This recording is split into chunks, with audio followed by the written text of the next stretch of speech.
For October the 31st, Halloween 2014, we talk about LucasArts games coming to GOG, Ace Attorney Dual Destinies, and we ask you about your favorite scary moments in games. Welcome to the 81st level.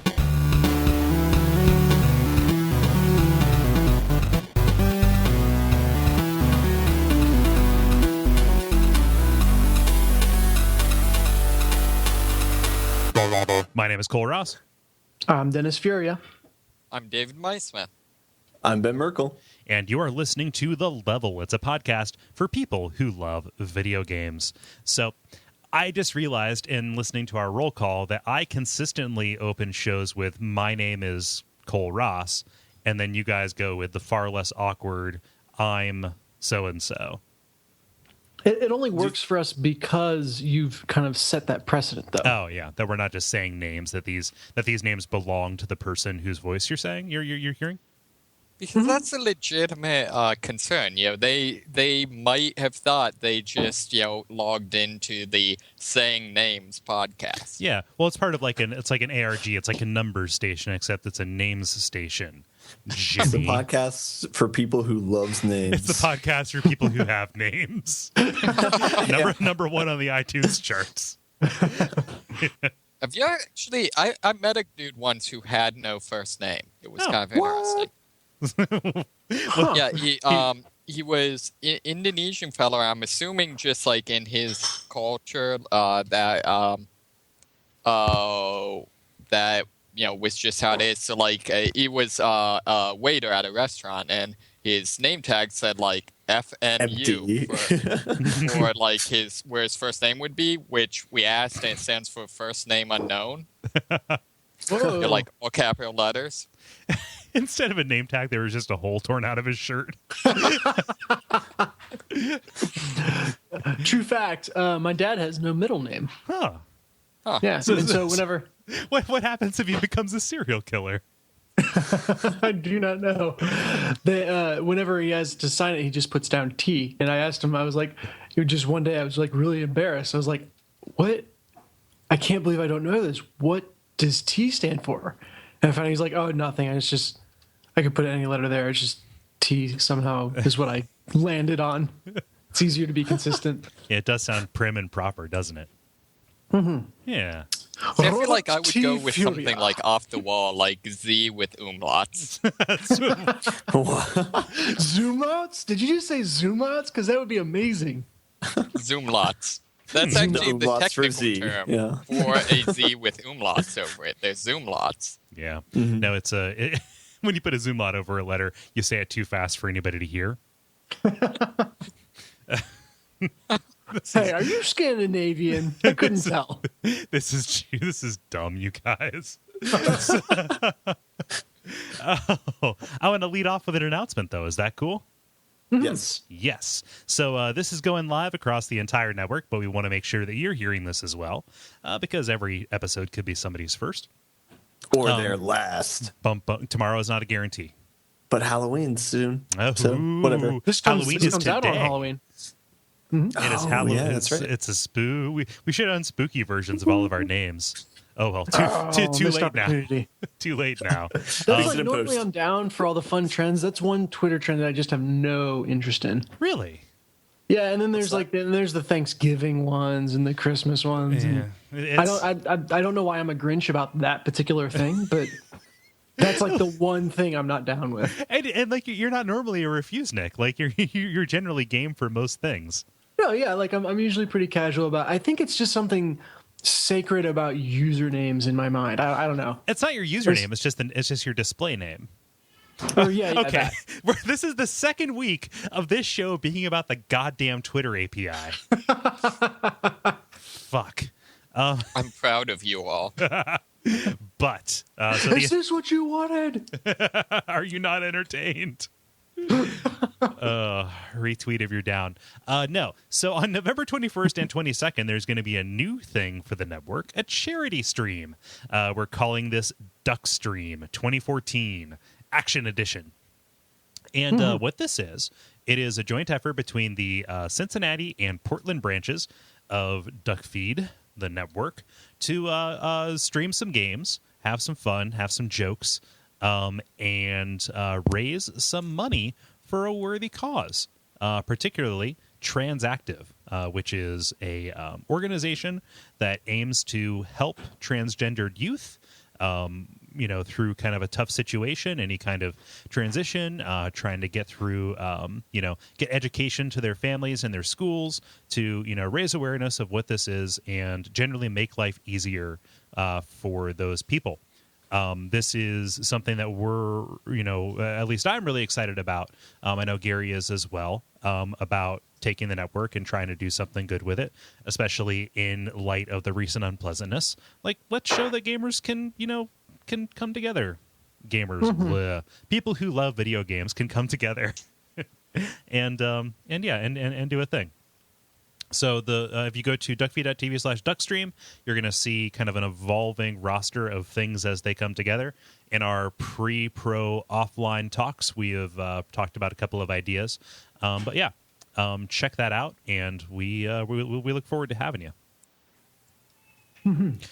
Cool. Are we doing any sort of suggestion system for people? I don't know. I mean, if you want to, you can do Duckfeed.tv/contact and let us know what you would like to see out of that. I know that at least for the first part of our shift, because it's going to be kind of early in the morning, and it's going to be spookily early. I'm going to be streaming a survival horror game, and I'm trying to find something rare to do for that. So Rare didn't make many. You could say we'll be covering the graveyard shift. Maybe if by graveyard shift you mean I think 6 a.m. to 9 a.m. to 9 p.m. There we go. But that's 6 a.m. West Coast time. Ooh. Then West Coast time isn't real time. Yeah. West Coast time is a ghost. It's a plot twist. Oh, cool. Yeah. So if you have anything like any ideas, anything you'd like to see, hit us up at Duckfeed.tv/contact. Use the level drop down, and that will go to the proper channels. And we will consider all of it. Mm-hmm. Cool. But yeah, let's talk about this episode. The huge. Let's do some news stories. Let's do a multiplayer about your favorite spooky moments in games, and then rounding out with the games we've been playing. You guys down for that? Let's do it. Is that what you signed up for? Yes. I never signed up for anything. Yes. It's funny, Dennis. I've never seen you enter or leave. You're just always here. It's less signed up for and more kind of stumbled into. Spooky mysteries. Set up residence in. Yeah. The brief. It is time for the brief, where we talk about things that are happening in the world around us. Ben, hit us with your science. I will blind you with my science. All right. So the story that I'm talking about this week, and I think it just came out today, is Walmart began selling used video games. So yeah, I have to read. That was a twist. Yeah, that was a twist. Now we all have to scramble. Because in the lead up, you're like, oh, I've got the big story. I've got the one that you guys probably have. Which, yeah, for the purposes of running this show, I don't know why we keep those a surprise. Like, why we don't just say, here's my story, here's this one.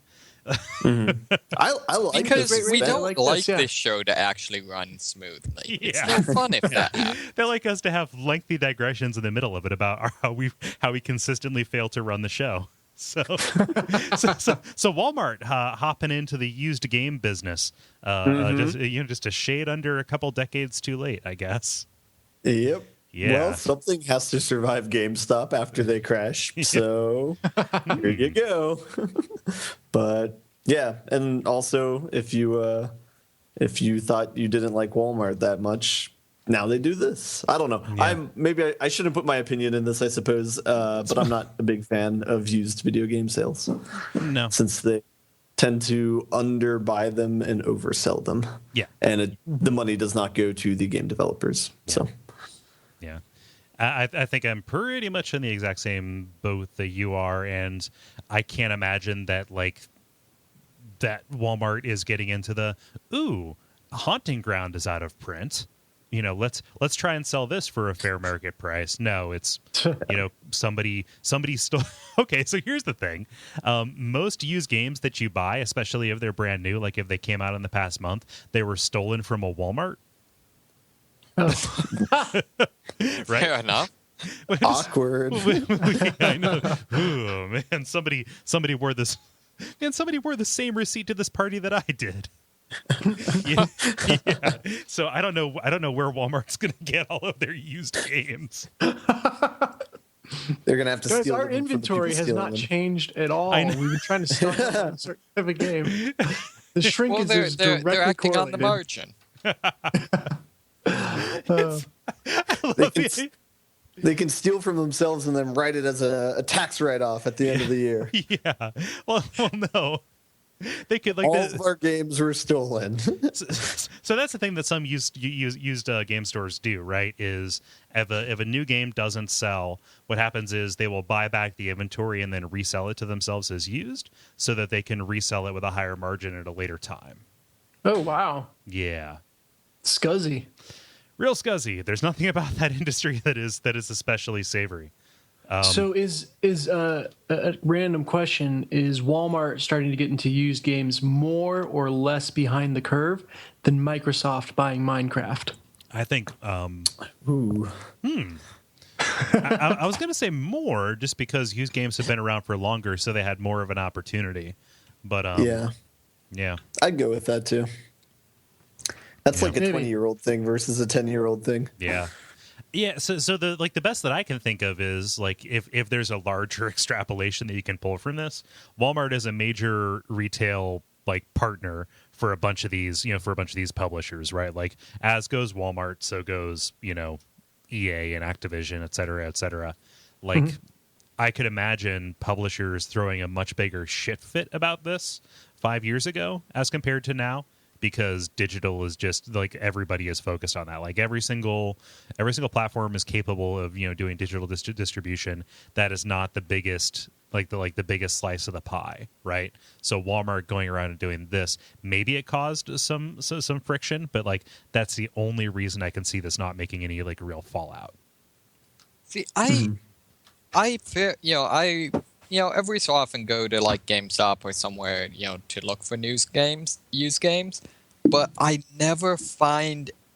still never find anything that's worth the price. Like usually, used game at GameStop basically means we'll sell it for the price it is normally on Steam. Yeah. Or like even worse than that, just $5 less. I mean, just like none of this is like a new observation, but it never hurts just to say it's fucking unacceptable that they do that. Yeah, I mean, I think I don't know. I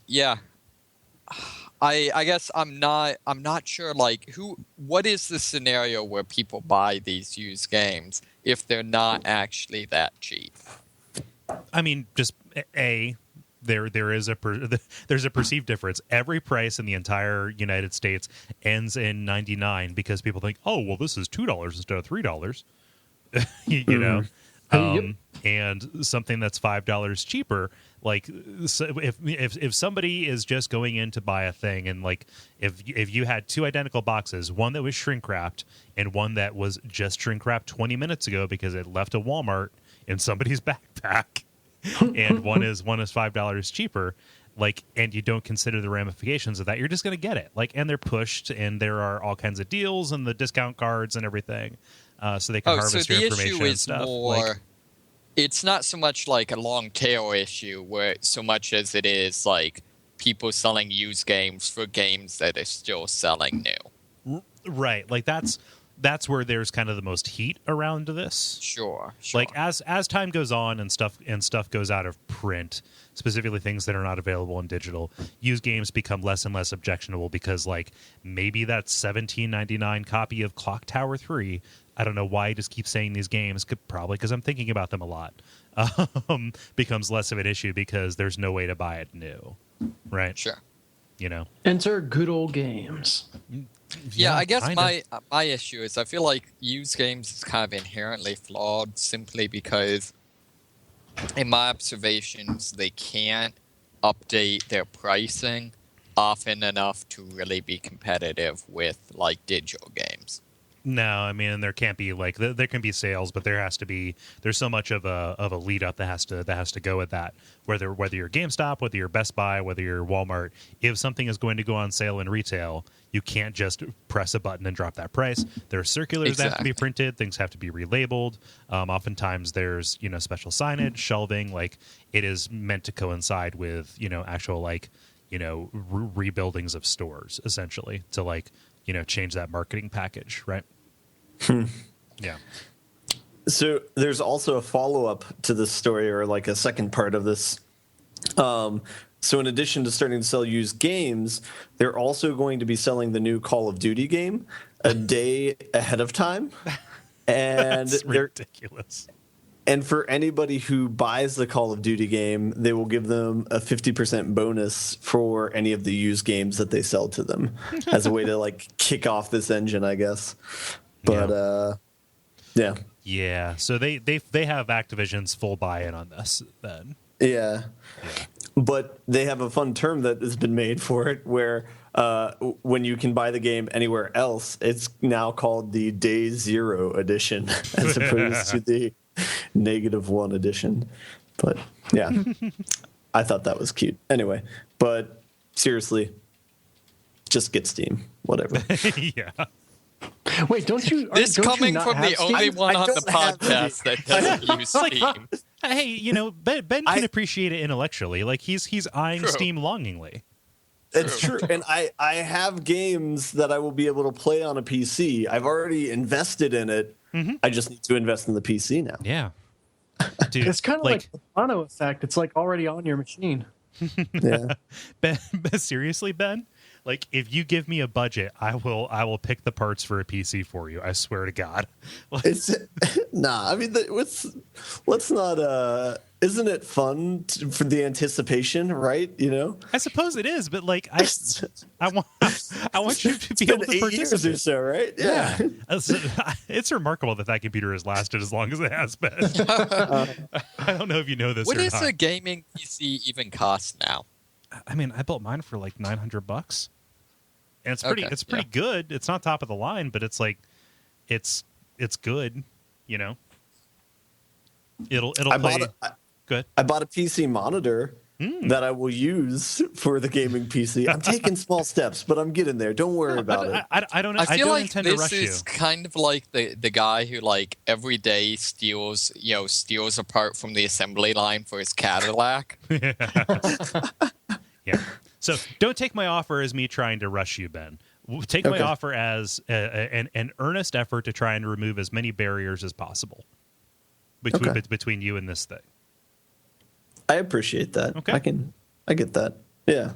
I'm here for you, bud. Thanks, man. Yeah. Cool.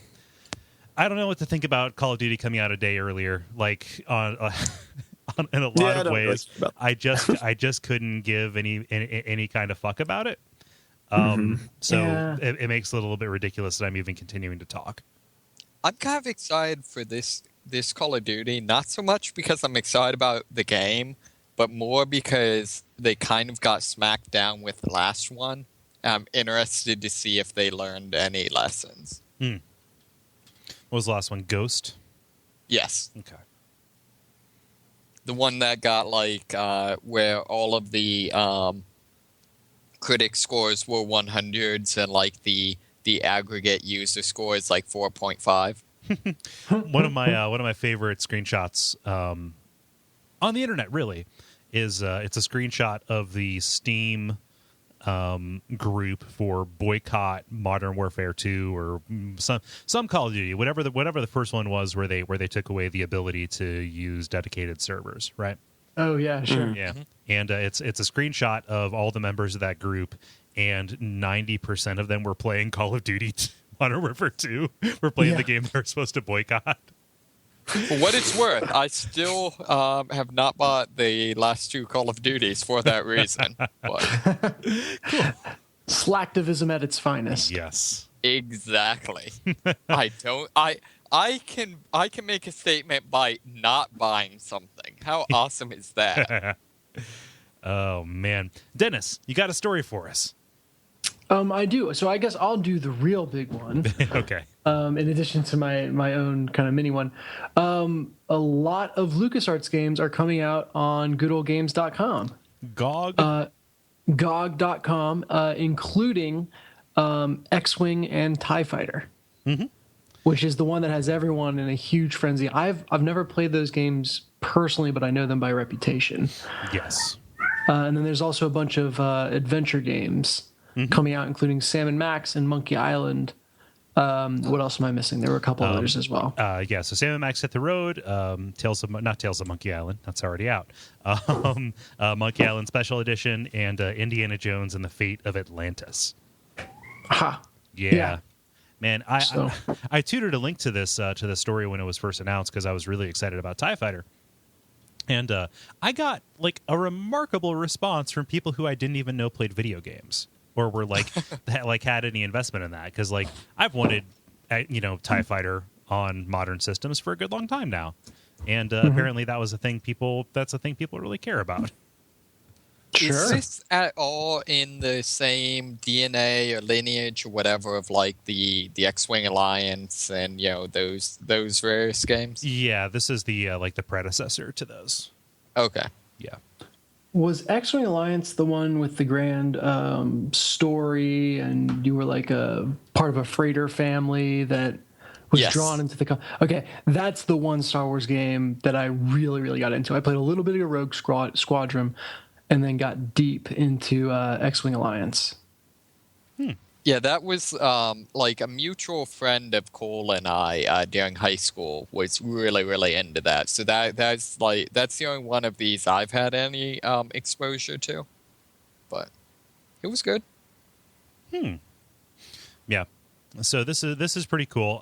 There are going to be more announcements coming out. This is kind of a longer term partnership, and I'd be curious. Just let me do a search for, like, let's just say Loom, or I'll just do Monkey Island. That might be the better one to Ooh, go. I'd like to play Loom. Yeah, Loom is available on Steam, and it's Mac compatible, David.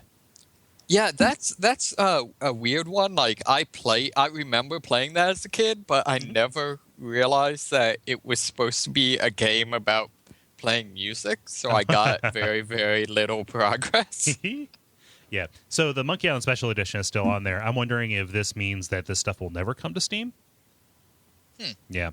So I got into a conversation on Twitter with Reagan Kelly of the Short Game podcast that I guested on a little while back. And he was like, "Hey, this is really exciting.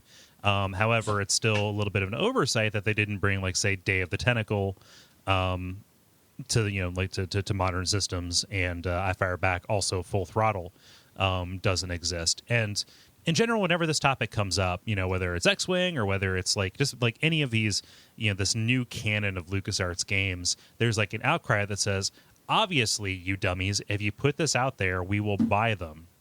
And my suspicion has grown as it's just stayed silent around these, that we've built this bubble and we've surrounded ourselves with people who value this game so much, or these games so much, that has convinced us that it is a commercially viable thing, and that might not actually be the case, that anybody would buy this, especially since it's pretty common knowledge how to get a hold of them and play them. Like, the fan community has, in the absence of official versions of this, made it readily available to play these without buying them. And I think the biggest indicator of whether or not that idea is true is going to be whether or not the Grim Fandango re-release is a financial success for Double Fine and Sony, or if it or if it just kind of lands like a wet fart, because that's the one that people have been crying out the most of all, because it is the hardest to emulate. Yeah, that'll be interesting to see. Yeah, that's it. I've never really considered that before, because there's a number of ones that kind of fall under that category. Can you give any other examples? Well, actually, my main example, I think they have released now, which was Final Fantasy VII for a long time. Yeah. But that's since been released. So Yeah. 2009. That's been on PSN for 5 years. Wow. yeah. I know, right? I remember when I heard that announcement. I was listening to a podcast on a subway platform in New York. So when I decided over one Christmas break early in my college career that I was going to play a Final Fantasy game for the first time, I did my research, and people seemed to think, the buzz on the internet was that 7 was the best one. And so I just kind of casually walked into a GameStop and was like, hey, you don't happen to have any used copies of Final Fantasy 7, would you? I think the guy about laughed me out of there. Yeah. He's like, dude, he said they got like 11 that. 11 people asking that like a week. Yeah, like it happens several times a day. Yeah. Yeah, you made that guy's day. Yeah. And the guy after me who asked, and the guy after him who asked. Yeah. I'm trying to think here. Yeah, so anything that advances archival preservation of games keeps them available and stops people from having to normalize piracy is a good thing. Mm-hmm. So, yeah. I'd be interested to know how much work goes into, making one of these. So, like that's a news article or something like that. I'd really like to read. Kind of what is the kind of work behind this? That's something that makes GOG kind of laudable. Like their efforts are, more than surface deep. Like they go to great lengths to making sure that it will run on whatever system they say it will run on, as opposed to Steam, which will just straight up sell you a game that does not work. Huh. I guess I didn't realize. Do they actually assist with the porting at all? Or is it more just like quality assurance? And that's about where my knowledge stops. I just know that there is an effort made to ensure that the games will run in DOSBox or whatever wrapper they put the games out in. Yeah. Which, I mean, it makes a little bit of sense that it might be a little bit on the publisher or the developer as well. Because there have been games that have, been released first on GOG and then brought somewhere else, like over to Steam, right? Like I Have No Mouth and I Must Scream is like that. System Shock 2 came out on both of those in relatively short order between each other. Mm-hmm. Mm-hmm. Yeah. Ben, as a Star Warsman, have you ever played the X-Wing or TIE Fighter games? I think I played TIE Fighter. This is when I was really young, but my dad had got a computer like Windows 93 or whatever, and it had the joystick with it. And so you use that to steer the TIE Fighter and stuff. Mm-hmm. And we would go, there was like one where you would race through gates and it would be timed. And we did that one. But then there was one where you needed to rendezvous with the rebel ship, the one that looks like a gun, that the end of Episode 5, you know which one I'm talking about? Wait, is the ship that looks like a gun? Yeah, the B-Wing? No, it's like the frigate. Oh, yeah. It's a giant one that they're standing in at the very end of Empire Strikes Back. Megatron. What? I don't. What? I know which one you're talking about. Yeah, but yeah, it's like got kind of a grip on one end and on the other. It looks like a gun. The silhouette looks like a gun. Yeah. But I could never figure out how to rendezvous with that, so I never got past that mission. Yeah. Neat. So it's also exciting that they just announced it and then they were available the next day. Like, there was no lead up. There was no, like, oh boy, get excited. Q1 2015 Star Wars. Yeah. Everybody, get hype. That makes me wonder, like, how many games are they sitting on, like, ready to go ports of that it's just now like, oh, press go someday. Oh, just waiting until it's going to be most expedient to release them. Right. Yeah. That would be interesting. That would kind of be an interesting, I guess, sort of counterpoint to the question of, like, maybe they're not releasing because they're not actually viable, which would be maybe these could be a actual asset to... I'm not a businessman, but like, earnings are down this quarter. Better release the Fandangos. Yes, the strategic Fandango reserve. Well, I'm just wondering, like, we know there are going to be waves of content with LucasArts and GOG, so yeah, I wonder how many of those are ready to go. Mm-hmm. I don't know. Yeah. It's regardless. We've waited this long. We can wait a little bit longer. I'm excited to see what else is back there, and none of this weak sauce, the dig shit. Oh, and then part 2 of my grind, which isn't really a grind, but I just want to call it. I think there's going to be a new kind of subgenre of first-person shooter that evolves more so than it has already. That I'm dubbing the Gun Ballet subgenre, which is kind of first-person shooters that are very focused on the speed run or kind of speed-based puzzle element. So I would put Mirror's Edge in this category.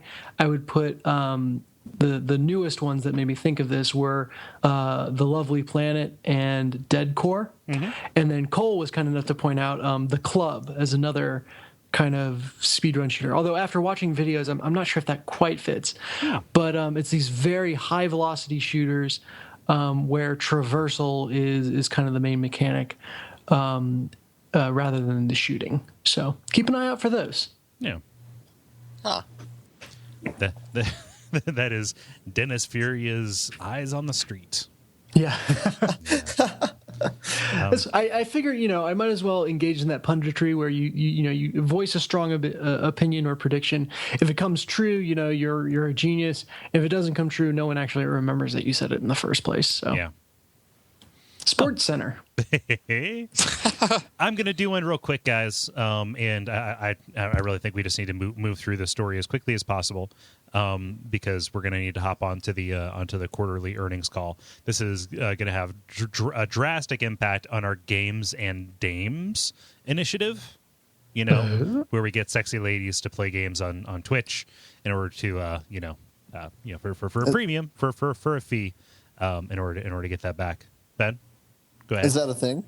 Well, I mean, not anymore. Like Twitch is getting out in front of it, and it is a hostile regulatory environment because Twitch is getting out and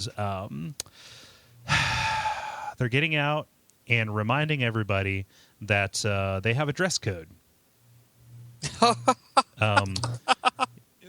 They want all their streamers to dress, modestly, meaning no sexually aggressive clothing. No sexually, which I assume means my T-shirt that has "fuck" written across it is out of bounds. Yes, this is a long-standing policy meant to create an open, supportive, safe environment for all gamers. We are not the fashion police, and this is not a new policy. Just clarity on a long-standing one rooted in common sense. In other words, don't broadcast naked or in lingerie, swimsuits, pasties, and undergarments. So this is devastating to our new revenue streams in here. Like I am not looking forward to talking to Mercedes about this. Yeah, my no pants gaming runs are going to be deeply undercutted now. They don't specifically mention pants. There's a lot of focus on topless. They're rather silent on pants. Yeah. All right. So we can get Steve over here, and we have managed to rig up something that will display his balls and nothing else. Fantastic. Balls play Pokemon? Yeah, balls.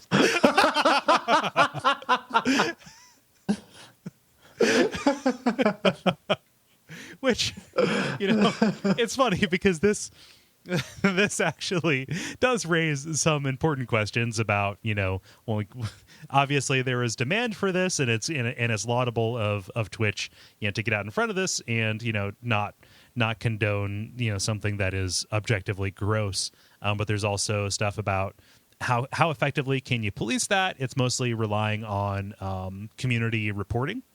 And moreover, it is a little bit bizarre that you can stream content that is potentially sexually graphic or explicit, to minors, whereas the streamers themselves are the ones being targeted by that. So what is the difference between streaming a game that does have toplessness or scantily clad women versus being topless or scantily clad yourself? Obviously, real people versus video game people, etc. But it is still an inconsistency nonetheless when every single fucking thing on this internet is age gated, but Twitch is not. Yeah, although I got is it not even? They don't have anything for like mature rated games or anything like that. No. Huh? no, but they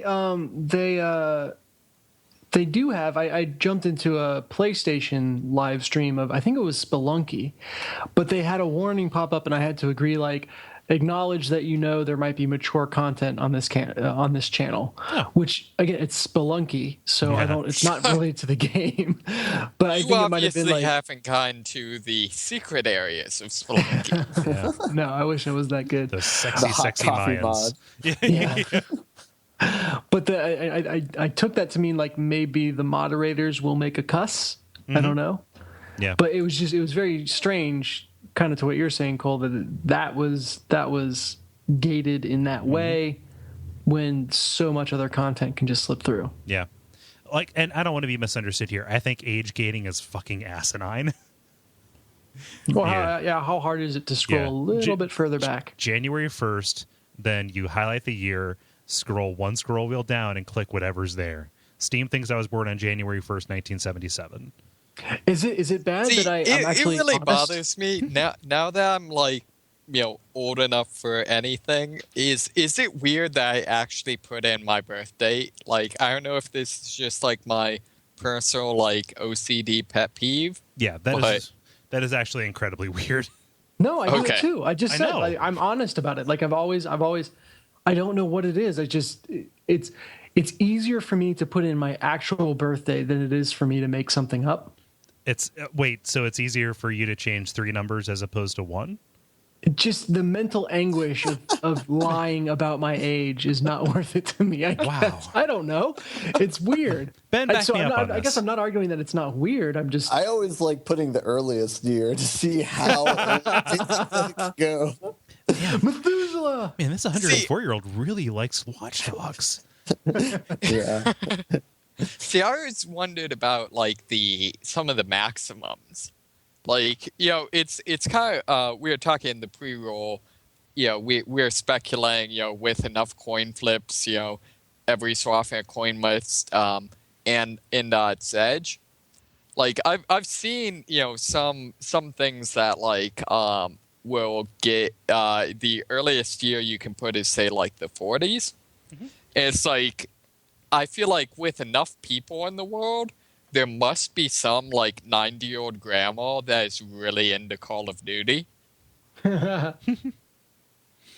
is like the argument for existence of life on like other planets. Like there's this many solar systems and this many Earths. It's like there's this many grandmas, and then they have this percentage of a chance of liking Call of Duty. It's like that. Yeah. Yeah. The grandma Call of Duty Drake equation. Yeah. That's it. Yeah, so it is a statistical dispersion of grandmas vis-a-vis Call of Duty. Aren't we getting to the point where though, like using that original equation for life on other planets, if it held true, then it's almost imperative that we would have encountered them by now or something like that? There's like I we've would reached- say my understanding, and Grant, I'm not all expert on this, is just space is in the words of the Hitchhiker's Guide, space is really, really, really, really big. Yeah.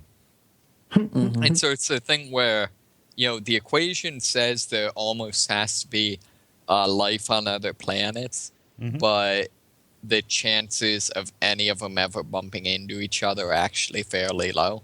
Yeah. It's like the chances of 2 stars hitting one another when galaxies pass through one another is 0. Mm-hmm. Yeah, I always like I always thought it was kind of insightful though Stephen Hawking's statement on that. What's that?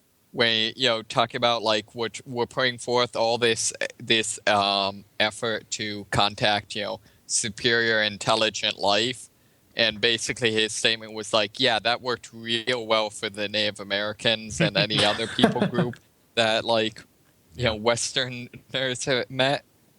Yep. Yeah. I think it is much more of a certainty that time travel has never been invented and never will be invented, because the second that it is invented, we're just going to be harassed by people coming back in time to steal all of our water. Yeah, right.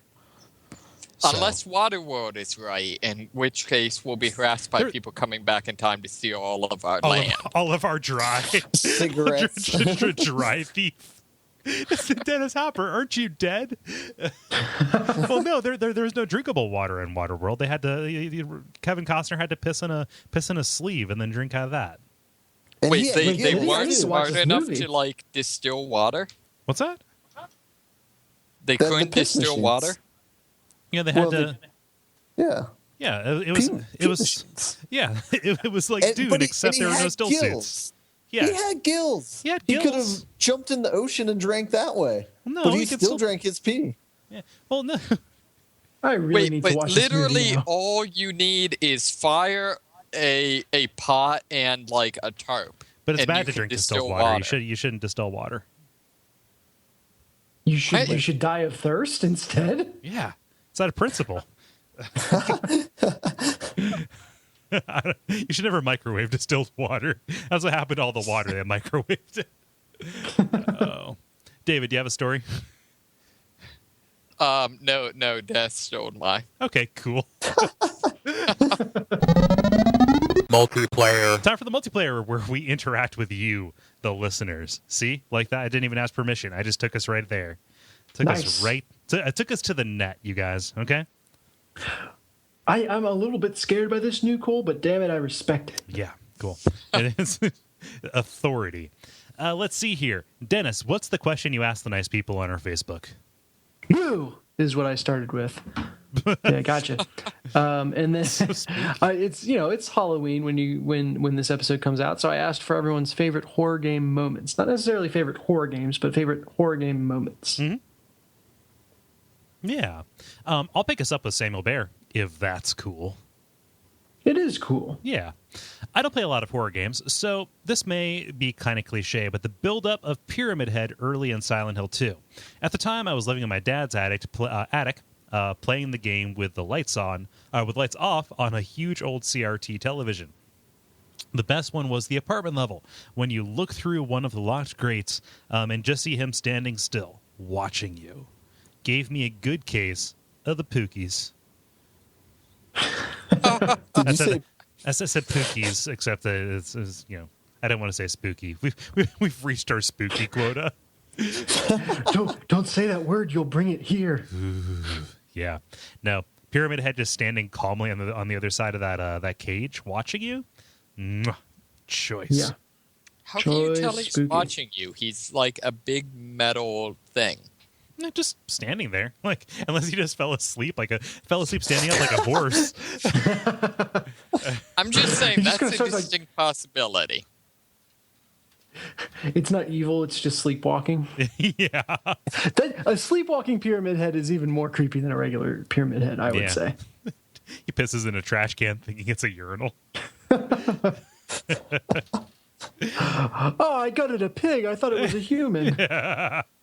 Oh no, who am I going to share all this barbecue with? Yeah, that is a classic one. David, what does James say? James says, System Shock 2, the midwives and other cyber/organic entities finding the last vestige of humanity deep down inside them and screaming for you to kill them. You. Yeah. Yeah, that's kind of creepy. That's kind of, kind of one, both actually, kind of creepy and also, kind of a, existential dread type of thing, kind of a Lovecraft type thing. Yeah. Yeah. For sure. Yeah. I That's don't know why I actually just said that. that's a game that may or may not run on Mac that I need to check out because that's a classic that I've really never played. Yeah. Shamefully, I've never played it either. So I'm very curious about this. And David, you as a somewhat fan of BioShock would probably enjoy that just because, DNA, right? Yeah, I briefly may or may not have pirated it at one point, and it was actually pretty amazing. It's by today's standards, it's crap graphics. I mean, just really bad graphics. But it's amazing. It's still actually really scary. Yeah. And I think just part of it is it does a really good job of tapping into that part of your psyche that doesn't like being chased. Mm-hmm. Yeah, Pursuit is a game mechanic. Yeah, not nearly enough of it. A weird free association in my head is, for some reason, just like I always get Ben Affleck and Dan Aykroyd confused, even though I know they're completely different people. Wow. It's just the names. For whatever reason, those two names get muddled up in my mind. I get System Shock 2 and System Shock and Marathon. I can see that confused in my head. I can see that, especially if you never had the systems to play them when you were when you were coming up. Like, yeah. I have a little bit of that with, like, especially around Marathon. I get Marathon confused with a bunch of things because it was just weird shooter I would never have the opportunity to play. Yeah, exactly. Yeah. Yeah. Cool. Ben, what does Glenn say? There we go. I lost track. Glenn says, even if the focus wasn't horror, I got good scares out of Left 4 Dead. It has the idea of worrying about the condition of my friends as our resources got scarce and the safe house was nowhere in sight. Yeah. Yeah. I think tension is a good substitute for horror in a lot of instances, right? Like, that's what makes Resident Evil 4 work, right? Yeah, I think Left 4 Dead, one of the best things about that was just you ended up doing all the horror tropes just because you were under stress and not making good decisions. Yeah. Sure. Mm-hmm. Neat. I would say that the witch is scary, but I shoot the witch every time, and it's so much fun. Oh, that's awful. That defeats the whole point of it. It's almost a dissonance. Like the gameplay is very fast and twitchy and light and fun, but the subject matter is kind of horror-esque. Yeah. Mm-hmm. They're not zombies, they're infected. Actually, it's about ethics in video games journalism. I love that meme so much. It's so good. I'm very sad that the frustrated Gamergate meme that got Brianna Wu in trouble originally didn't persist. Like, I think that's a pretty good one. Yeah. Which one was this? It's just a little kid, like, just with his fists clenched in rage and his face all scrunched up, and it had a bunch of just funny random things about Gamergate on it. But that was the original thing that kind of set off the firestorm against her. Yeah. If you want to listen to something that's really hard to hear, go listen to a couple of the most recent episodes of Isometric. That is Brianna Wu's podcast that she does with a bunch of people on the 5x5 network. And boy, is it hard to listen to a lot of the time now. In terms of hearing her stories, not in terms of not liking her. Right. No, she's delightful. Like, it is a wonderful show. They laugh even more than we do. Okay. Yeah. But no, it's delightful. But boy, howdy. Yeah, it just gets hard to listen to. It is it is a testament to podcasts that it is able to convey, like, the actual toll that brings on somebody. And that kind of sounds like I am lauding that as entertainment or whatever, but, like, hearing about that experience from somebody in their own voice, adds a weight and gravity to the matter that otherwise I think is missing when you're just kind of reading a bunch of tweets on a page. Well, yeah, Twitter by nature is... Oh, go ahead. I imagine it gives you a better understanding of the situation, too. Yeah, yeah. Yeah, Twitter by nature distills everything down to a soundbite, and that's one of the greatest strengths of the platform, and that's why I love it. Yeah. But at the same time, in terms of empathy, it's probably one of the worst things you can do. Yeah, but man, I'm just I am astonished by her strength, honestly. Mm-hmm. Yeah. Cool. Didn't mean to go on that tear, but continuing. Again, there's value in hitting that nail on the head day in and day out. Yep. Just this is not normal, and it should not be the regular course of events. Dennis, what's Jala say? She says, I'll have to go with a more recent story that isn't the most terrifying, but is probably one of the more memorable ones for me, as I like interacting with other people. I wanted to play Among the Sleep, but was talking with Slade via Google Hangout. Because I have two monitors, rather than hanging up, I put him on one screen and the game on the other, as he was up for observing and chatting as I played. Although he couldn't see what I was doing, he was having a lot of fun watching my reactions. This is my first time playing it. And while he was watching and talking to me, he was watching and talking to me that I first came across this scary lady. He was actually creeped out just from listening to the game. My descriptions of what I saw and my responses. Listening to the game, my descriptions of what I saw and my responses. Later on, he ended up buying a copy for himself. Yeah. I really hope the character's name is the scary lady. Yeah. I wouldn't be surprised if that actually is in the documentation. I mean, you're playing as a 2-year-old, right? Right, exactly. Yeah, that's a game that I think is on my list of games I want to play. It seemed, I'm not a huge gore person, so a lot of some of the like some of the amnesias and the even some of the Silent Hills kind of turned me off. But it seems like Among the Sleep's kind of one that sort of distills survival horror down and kind of distills those aspects out, if that makes sense. Did you say you're not usually a horror person or a gore person? Gore, yeah. Also horror, but particularly gore. Yeah, like there's very little that is. No, I'm joking. there is very little that is outright grotesque about Among the Sleep. Yeah. That's what I'm saying. I feel like a lot of survival horror games, like even if I would like them, I don't really like the gore aspects. Whereas I feel like Among the Sleep is sort of like survival horror with all the distasteful elements filtered out. Yeah. Yeah, it's weird. Like, I think we've talked about on the show before how there's like a new baseline for enemies in games that like every enemy in every game is now some level of horror monster, right? Like they're all very grotesque but what's become a benign way. And for something to be truly grotesque and have shock value, it has to go so over the top as to be, not something I want to experience. Yeah. Right. And I mean, even though I don't like it, I think there's a place for that. Particularly if you're doing like my understanding is that in the Amnesia games, to a significant degree, that's kind of some of the point. Stuff like that. Like, I think if you're doing something like that or like something Lovecraftian, that's very understandable. But I'm not sure that every survival horror game needs to be like that, or even every action game. I mean, like, not every example of a given kind of thing should be exactly like every other example of the given kind of thing. Sure. Exactly. Yeah. Well, when you say it like that, it sounds obvious. Sorry.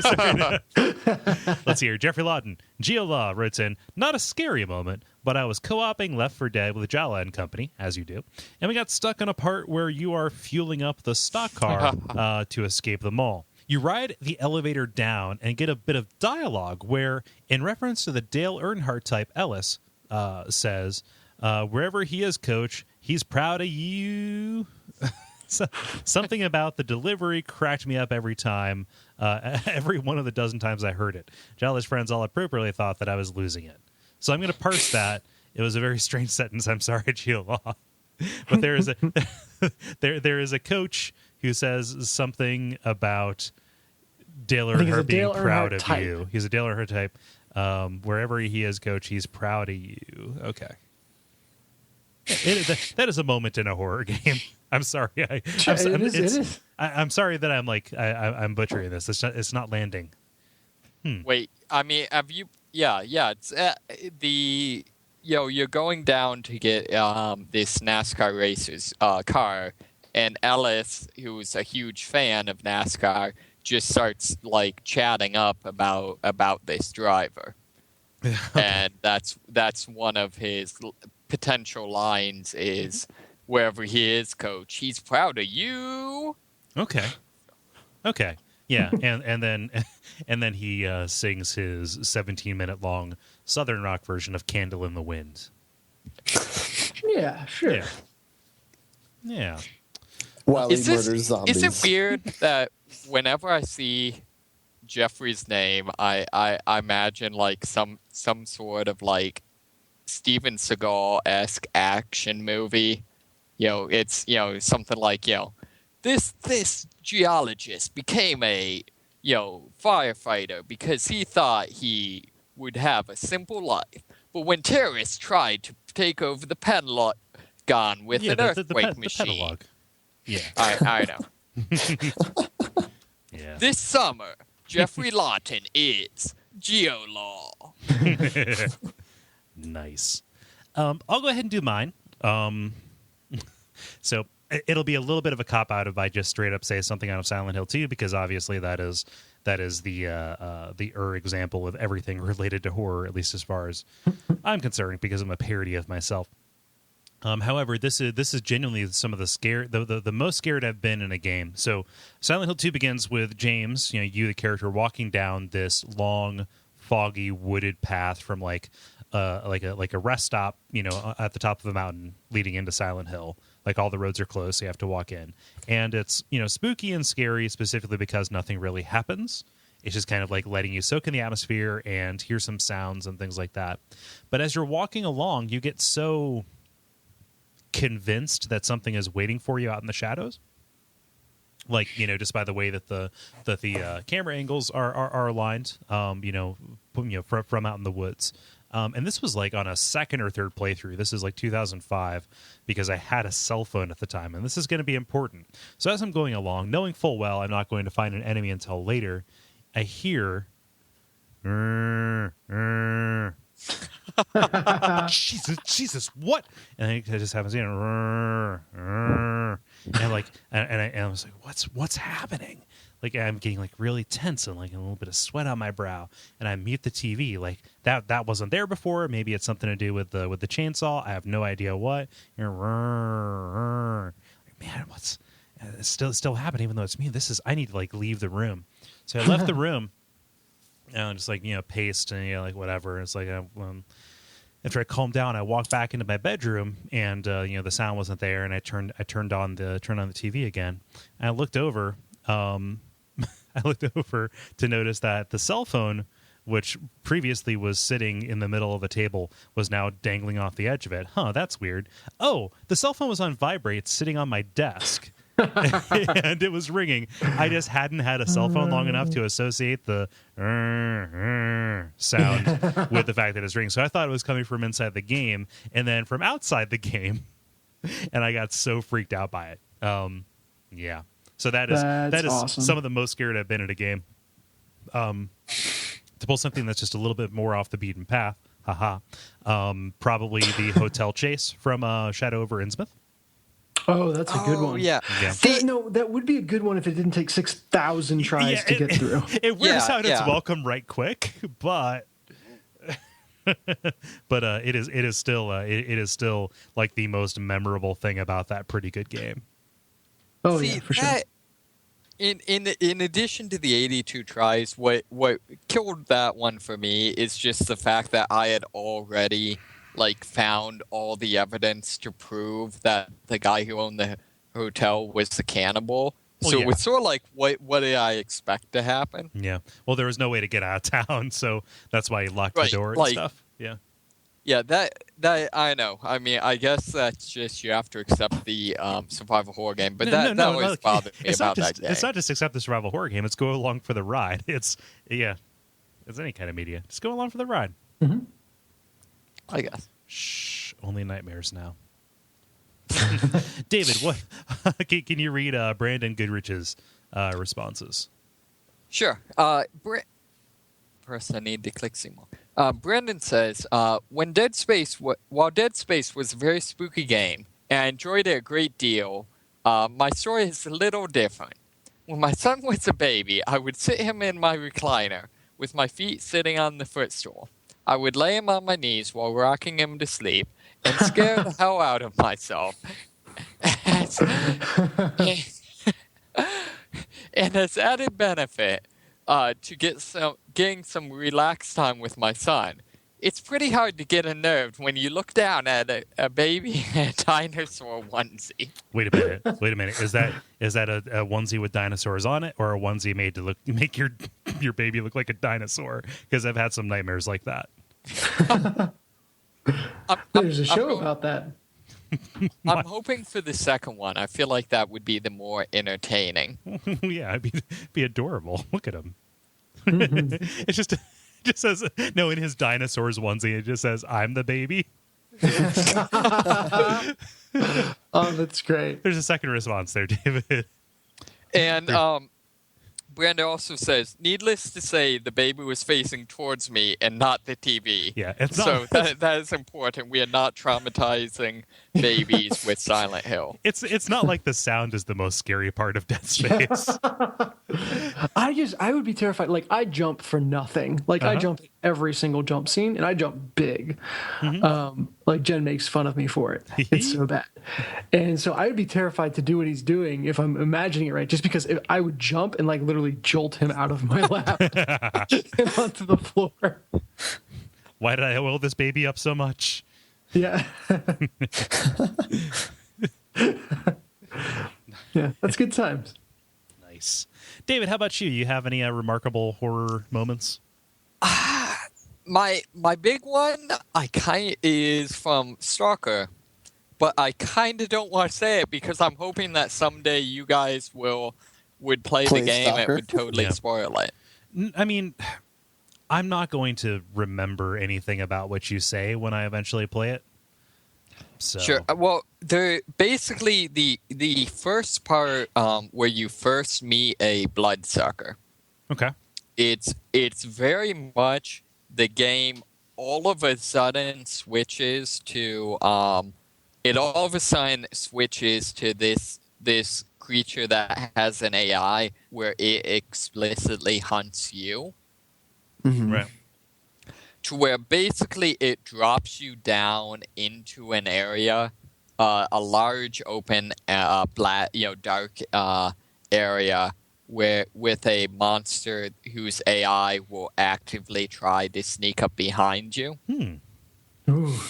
And it's sort of a thing where like it just does it. Yeah. So it's very much like I've had at least one person, let's say a couple people, tell me, like, I'd be like, hey, did you ever play soccer? Oh, yeah, up until, this point, and then I stopped. Like, that significantly upends that game, too, right? Because it's mostly about conserving your resources, you're fighting dumb enemies, and part of a way to conserve your resources is to fight smarter, and if something is trying to outsmart you, you lose your edge, right? Right. And, this goes into, it's a lot of what's great about that game is the AI.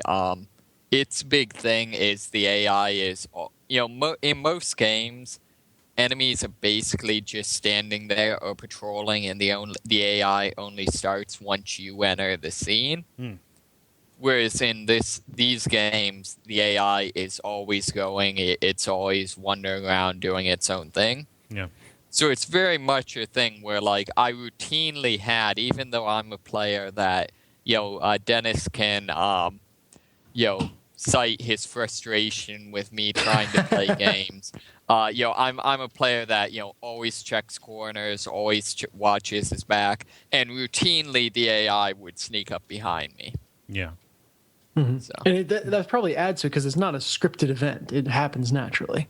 Right, exactly. There's no scripting in the game. It's or at least no cheating via scripting in the game. So, and I would say my other one just to kind of is Eternal Darkness.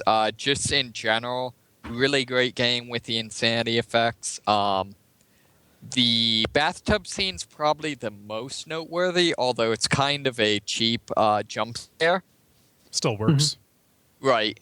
Although I think my favorite, just for being really, really simple but really effective, is when you reach a certain degree of sanity, you would be walking, and then when you would stop moving your character, the footsteps wouldn't stop for a couple footsteps.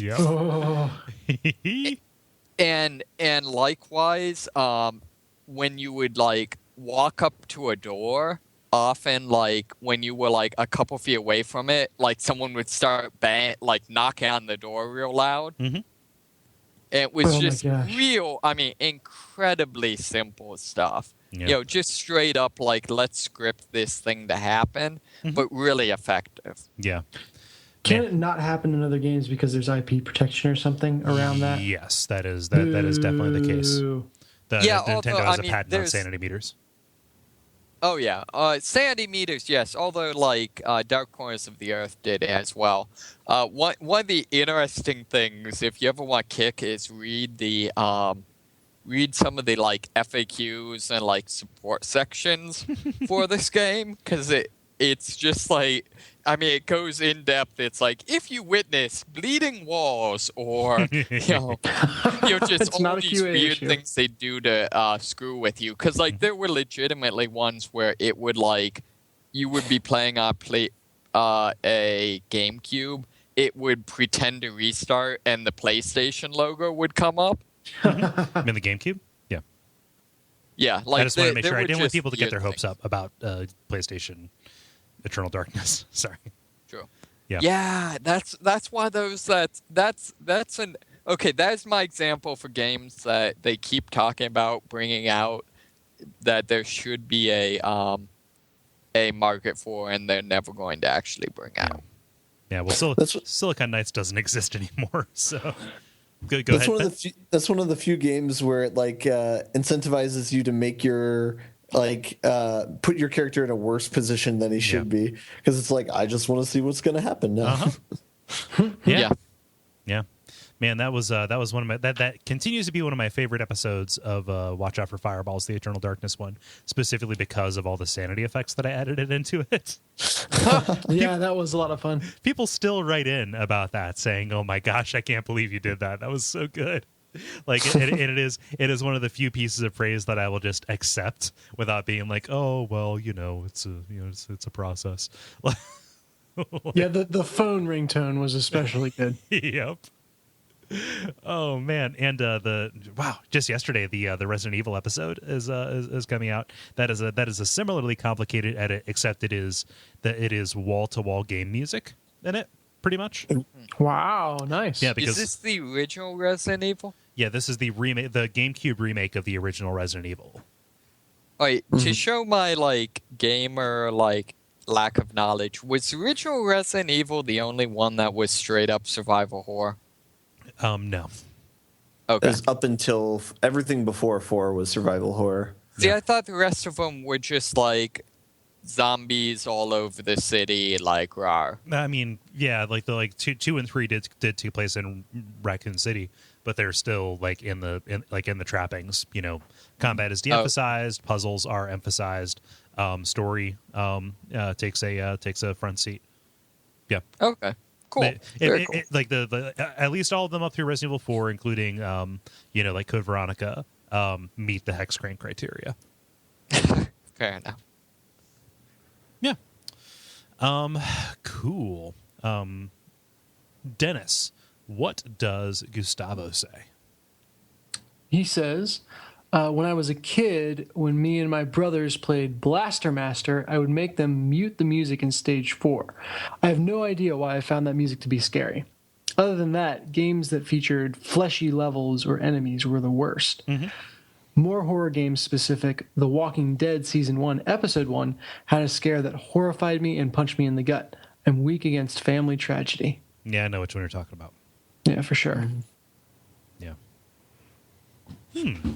Yeah, fleshy enemies. Contra at the last. Any level that, so I assume this is any game that has a level that takes place inside of a large creature. Yeah. But I thought, like, for fleshy enemies, like I said, the homunculus? Homunculus. There we go. The homunculus kind of. With a homunculus? Okay.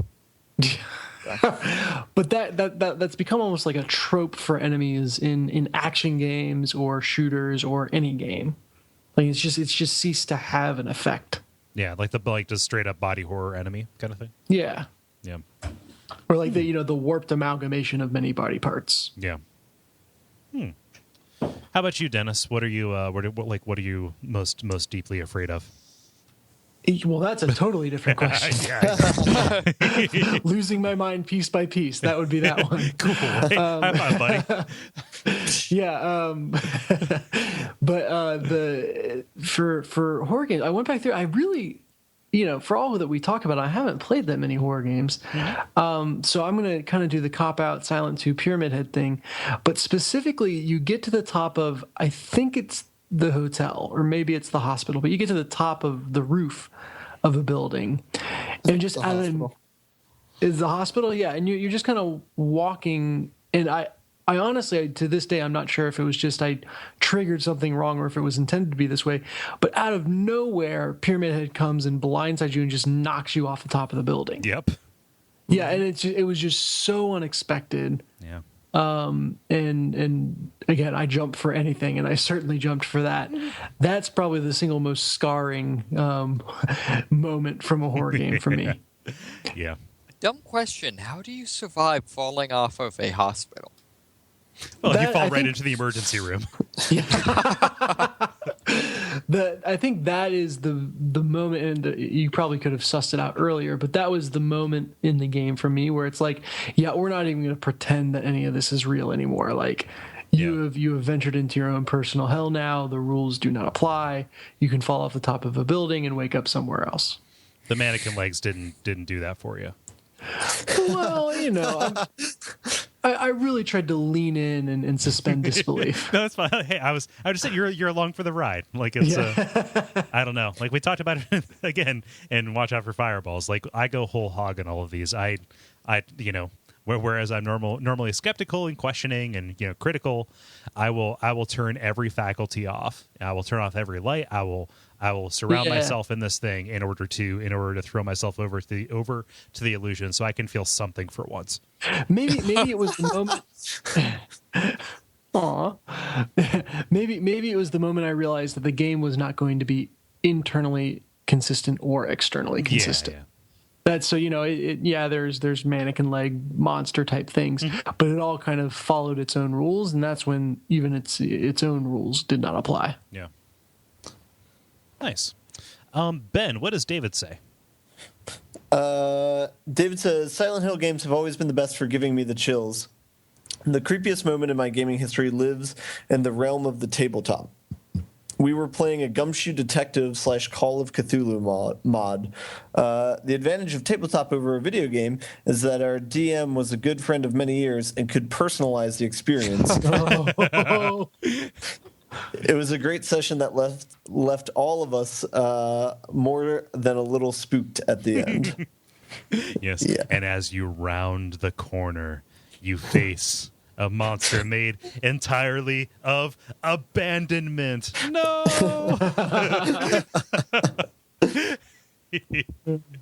so, that's pretty good. I've never done a tabletop horror game, so I couldn't weigh in. That would be interesting. Yeah.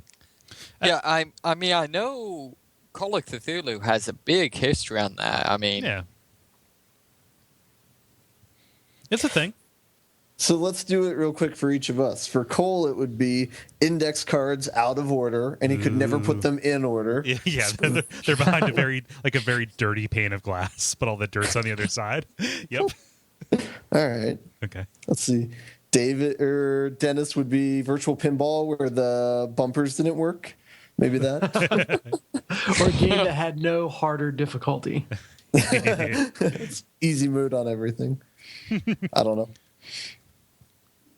I don't know about you, David. I don't know about me either. Ben's would be just a game with glaring math errors throughout. Frog fractions. It'd be also, it would be made by Treyarch. yeah, and it'd be open world, but you couldn't get out of the car and walk around. Yeah, and David's everything would just be scripted in a way so that you couldn't watch your back. Yeah. And there would be no violence. Like everything would be peaceful solutions. I love that. I can't watch my back, but everything's totally safe. Like I'd be like the crazy person. Yeah. How would you know if somebody was coming up behind you to hug you? A legitimate question. No, loved. I was reading is some cracked article or something, some dumb thing, but just an idea that I love the concept of is a guy relating, his playing of the new Alien game, and what he did is basically like locked his 2 cats in the game room with him. Oh, no. So that as he's playing, they would like randomly attack him. Yeah. I'm sure that was fun for the cats. Cats love harassing people I know, as they quake in fear. It sounds like I'm being like, oh, protect the cats, but I'm sure it was like it was a different situation for them. Cats love variety, right? Yep. Wait, love variety, hate people. It sounds like win-win. Hey, Ben, how about you? Notable horror moments in games. Yeah, so mine's kind of a cop-out. I will say the beginning of Silent Hill 2 was also really good. The reason why it was really good for the time we played this freshman year of college, and I had only played Silent Hill 1 at that point. And so I was trying to get people on board with that, and we had played through the first one, but it was kind of dated, or more dated than I anticipated, so people didn't really find it as scary as I had remembered it. Yeah. But so then we put in Silent Hill 2, and even though that was also somewhat dated, it got pretty scary pretty quick. Yeah. So the first time under the van, that caused some disruption. So that was a lot of fun. Yeah. And so that was really great playing that. In addition to that, there's some other gems. Resident Evil 4 and the Garden Maze, I think is a pretty solid one. And then also my roommates, I think my third year of college, had a lot of fun watching me play the first Dead Space game because I would react very kinetically to that game. So, yeah. Meaning you imparted a lot of kinetic energy onto the controller through a screen? Exactly. Okay, cool. A lot of jumping, a lot of screaming, a lot of, oh, shit! Whole lot of oh shitting going on. Yeah. I did like the ability to stomp enemies in that game. Yeah. Yeah. Well, no, like, I think it might have been, I don't know if it was Dead Space 1, but Dead Space 2, favorite little things in games, there was not just one stomp button. If you just pressed the stomp button, he would do like a confident professional boom, now this thing is dead. If you mashed it, he would just in a panicked fashion just stomp, screaming, oh fuck, oh fuck, oh fuck, oh fuck. Oh, I never noticed that. Yeah. Huh. Probably because I was doing the exact same thing. Yeah. That was actually, it wasn't really a horror thing, but one of them I liked just because it was very true to like what the game was supposed to be is Dead Island. Even though I ultimately hated the game, the very first time, basically the way it introduces you to combat is you're in this like safe area, but you have to go out and like rescue something. So they basically like open the door to this pagoda, and it's very much like push you out. All right, go kill these monsters. Like go, go, go. And I'd read the reviews. The game's all about the stamina system. So I was very much okay. I'm gonna keep cool. I'm gonna time my hits. I'm gonna. I've got this. It's just one of them. And then it's like, I'm out the door. Die, die, die, die, die, die, die. The best laid plans of zombies and men. Yeah. I think another good one I wanted to mention too is in Silent Hill 3, the fun house. Yep. Like, so not only is all that part great, but then the hallway after that is amazingly scary. I said my dumb stupid thing, and I immediately regretted. I was hoping you would bring it up, like that the red light hallway. Yeah. Yeah. Oh my gosh. Or like, that's kind of weird. Then you check your health, and you're like, oh no.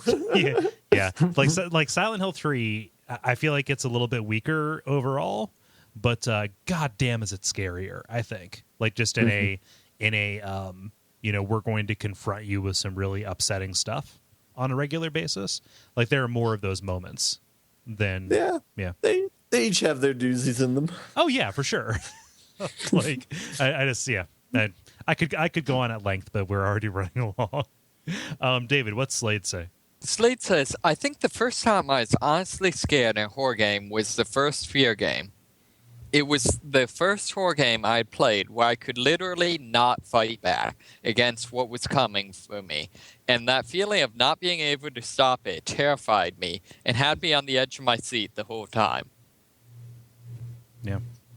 So, like fear's a weird. It's a weird situation because the times when it's scariest are also the times when nothing can hurt you. Mm-hmm. What do you mean? Or when nothing happens. Not even that. So like Fear, it's a really weird game insofar as it has really like, you know, well considered combat. The AI is pretty good. The level design's great. It's, you know, shit's flying, you know, particles and environment destruction and everything. Like, you know, it is one of the better PC shooters I've played. But then just randomly interspersed throughout levels are going to be these little like haunted house sections. Mm-hmm. Mm-hmm. And nothing can really happen to you during those. When it is explicitly trying to scare you, that is where there are kind of the least stakes for what you do. So it's just like, here, we're going to give you a little bit of a breather so you can walk through and see this disturbing stuff. Yeah, I'll tell you what would have rendered Fear unplayable would have been if when you had your flashlight out, if Alma had just randomly shown up in just, you know, every once in a while in shadows that you shined your flashlight on. And I waited the entire game for that to happen and didn't. But like I, you know, and that's probably what Fear does the worst is like, you know, you're afraid of things infinitely more than you know the stuff that actually happens. Yeah, I feel like that's a strength. yeah, that's not a sin. I don't it's think. definitely a strength. Yeah. If they spliced Fear with Slender Man. Yeah.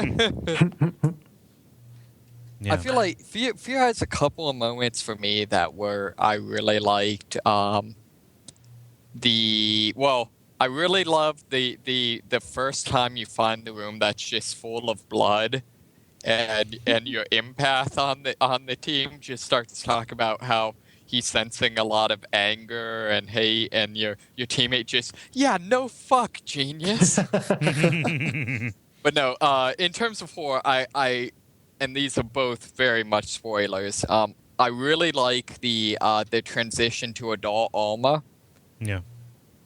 I thought that was cool, and it's one of my favorite endings in of any game. Just the like really abrupt cliffhanger ending. Mm-hmm.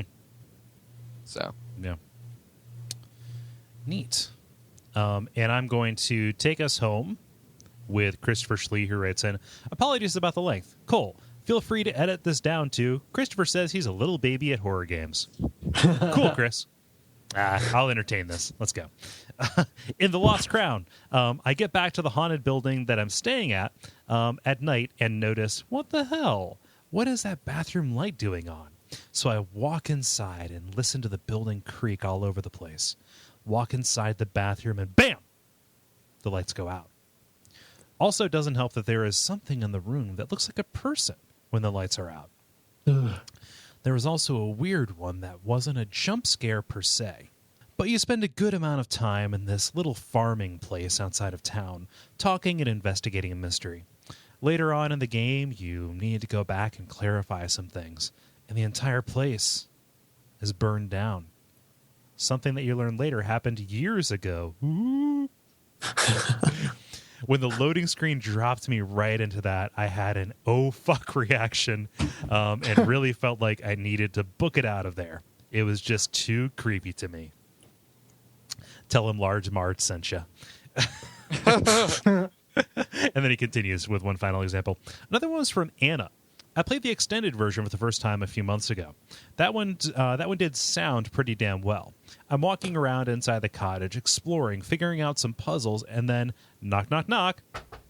3 knocks, really loud, in rapid succession. And of course, when you get to the door, no one was there. It was just me, huddling in the fetal position in my chair. A lot of door knocks. Yeah. And it's good. It's a nice, short, scary game. Kind of intense to run though. Like it's not very well optimized. So, yeah, well, cool. Can Can I throw in some honorable mentions as well? Yeah, sure. Zelda Ocarina of Time, the hand monster, and the thing that sucks you in and spits you out. Both of those were pretty scary as a kid. Well, no, and the area under Kakariko in general was kind of creepy. Yeah. Well, the area under Hyrule City with the Redeads. Yeah. Like the mass zombies who would like latch onto you and suck your life force out of your neck. Yeah. Yeah. Ugh. What else? That's some pretty spooky moments. Yeah, that was it. Oh, cool. Well, thank you everybody for responding. Great question, Dennis. Yeah, Knocked it was out a of the fun park. one. Yeah. If you would like to participate in these, look to our Facebook group every Tuesday afternoon. That is facebook.com/thelevelpodcast.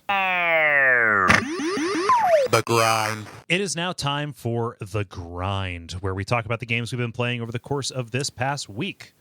Gentlemen, I'm going to propose a one-game grind because the evening grows long, and there are spooks to attend to. You know. I skeleton second the motion. Yes. Ben? I don't have a Halloween pun, so I'll just say okay. Well, skeleton second barely qualifies. Like, that's not even a pun. It's just, you just said skeleton in front of another word, which I accepted prima facie as a valid thing to say. It's at least alliteration. Yeah. It's Okay. true. So, moving on. Dennis, since you were not here last time, I'm going to ask you to volunteer to go first. Yeah, I've been having a bit of a mobile resurgence. I went through a long period of not really playing any games on my phone, and now I've been playing a bunch. So I'll stick to the one that's gotten most of my time, which is Spider-Man Unlimited, which is it's an endless runner like your temple runs or the like, and I might be coming to it with rose-colored glasses just because I haven't really played any other endless runners. So I like it a lot. It's a ton of fun. I don't know how much of it is just kind of standard tropes for the genre and how much of it is stuff that Spider-Man Unlimited actually does well. But it's Spider-Man running along rooftops. You can kind of swipe to pick one of 3 lanes to run in to dodge obstacles. Swipe downwards to slide, and swipe upwards to either jump or punch an enemy. And basically, you're having different obstacles thrown at you. You're having different enemies jump in your way, and your job is to avoid or hit, in the case of enemies, anything that comes your way, and extend that as long as possible. So that's fun, and that's pretty generic as it goes for temple runners or for temple runners or endless runners. I understand, but where Spider-Man really gets interesting and where it earns its Spider-Man mantra is that is also split up with sections of web swinging. So now you're moving along a vertical axis instead of a horizontal one, and it's a much more fluid kind of tapping to swing and then releasing to kind of release the web and fly through the air. And the game really, really shines when it quickly alternates between those two types of interaction. So, running along a rooftop, dodging, ducking under a water tower, then jumping off the side of the building and flipping through an archway, and back up to the rooftops and kind of going back and forth those really quick. That's when the game is at its most frantic and most fun. And you really feel like Spider-Man using those lightning reflexes, which is what it's all about. And that's a fun little experience. And you can jump in, play it for a minute, and then be done. Okay, so I have 2 questions for you. The first one is there any sense of progression, or when you sit down to play Spider-Man Unlimited, do you just have equal odds of seeing any kind of thing? Are there specific levels that you're running through? Is it all randomly generated? Like what are we dealing with here? The levels are all randomly generated, but there are ridiculously deep levels of progression. Okay. So the whole story of the game is that the Sinister Six, which is a series of villains, have opened an interdimensional portal and are pulling in alternate reality versions of themselves to help take over New York City. And so as Spider-Man, you start pulling in alternate reality versions of Spider-Man to help take it back. And so it's very fan servicey because there's all the different types of Spider-Mans and versions of Spider-Man that have shown up in all the comics over the years, including the Spider-Man lawyer, Spiderman. Yeah. I almost created a Twitter account to tweet at Gary after that to be like, you are summoned for defamation and slander of Duke's dear Freya. Anyway, So is there the Spider-Man movie 3 version of Spider-Man? Because I think if I played as him, I'd just have to keep, committing suicide. not yet, but there are a lot of different, there's like the Spider-Man armor, other M Spider-Man, it's like the Final War Spider-Man or something like that. Other M Spider-Man, that's where he can't cast web without getting his commanding officer's permission. I'm sorry to keep interrupting you, but you keep setting up on the T. It's good. This is the banter is what we're here for, Cole. But anyway, so you unlock all these different versions, and every single one of them has different boosts. So they all, in terms of movement in the actual game, are identical. But in terms of scoring, some might give you bonus points for getting collectibles, while others might give you bonus points for killing enemies, while still others might give you bonus, just extend your combo meter overall, so it's easier to keep a combo going.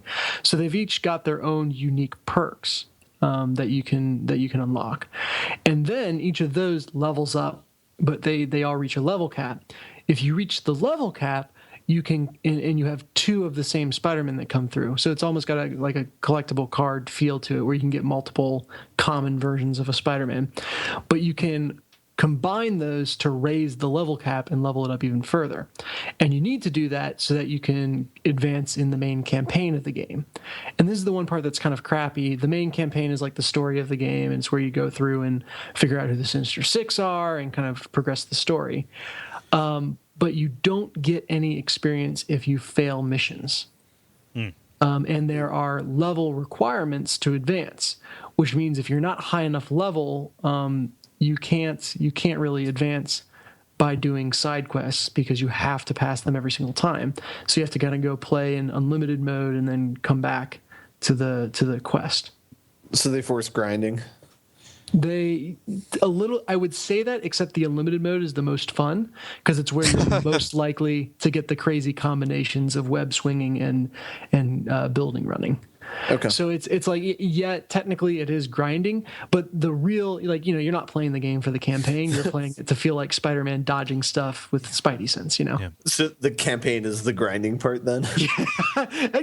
That's surprisingly apt. Yes, that's true. Inverse grind. So here's my other question, because you're talking about the reason you play this.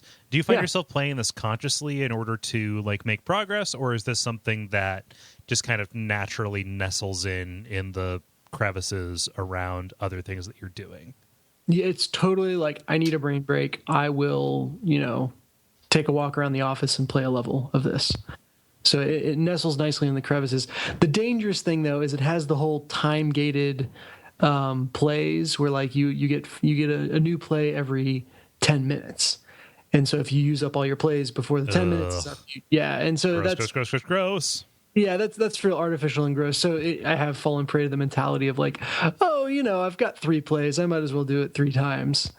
So that's got farm my carrots right now too. Yeah.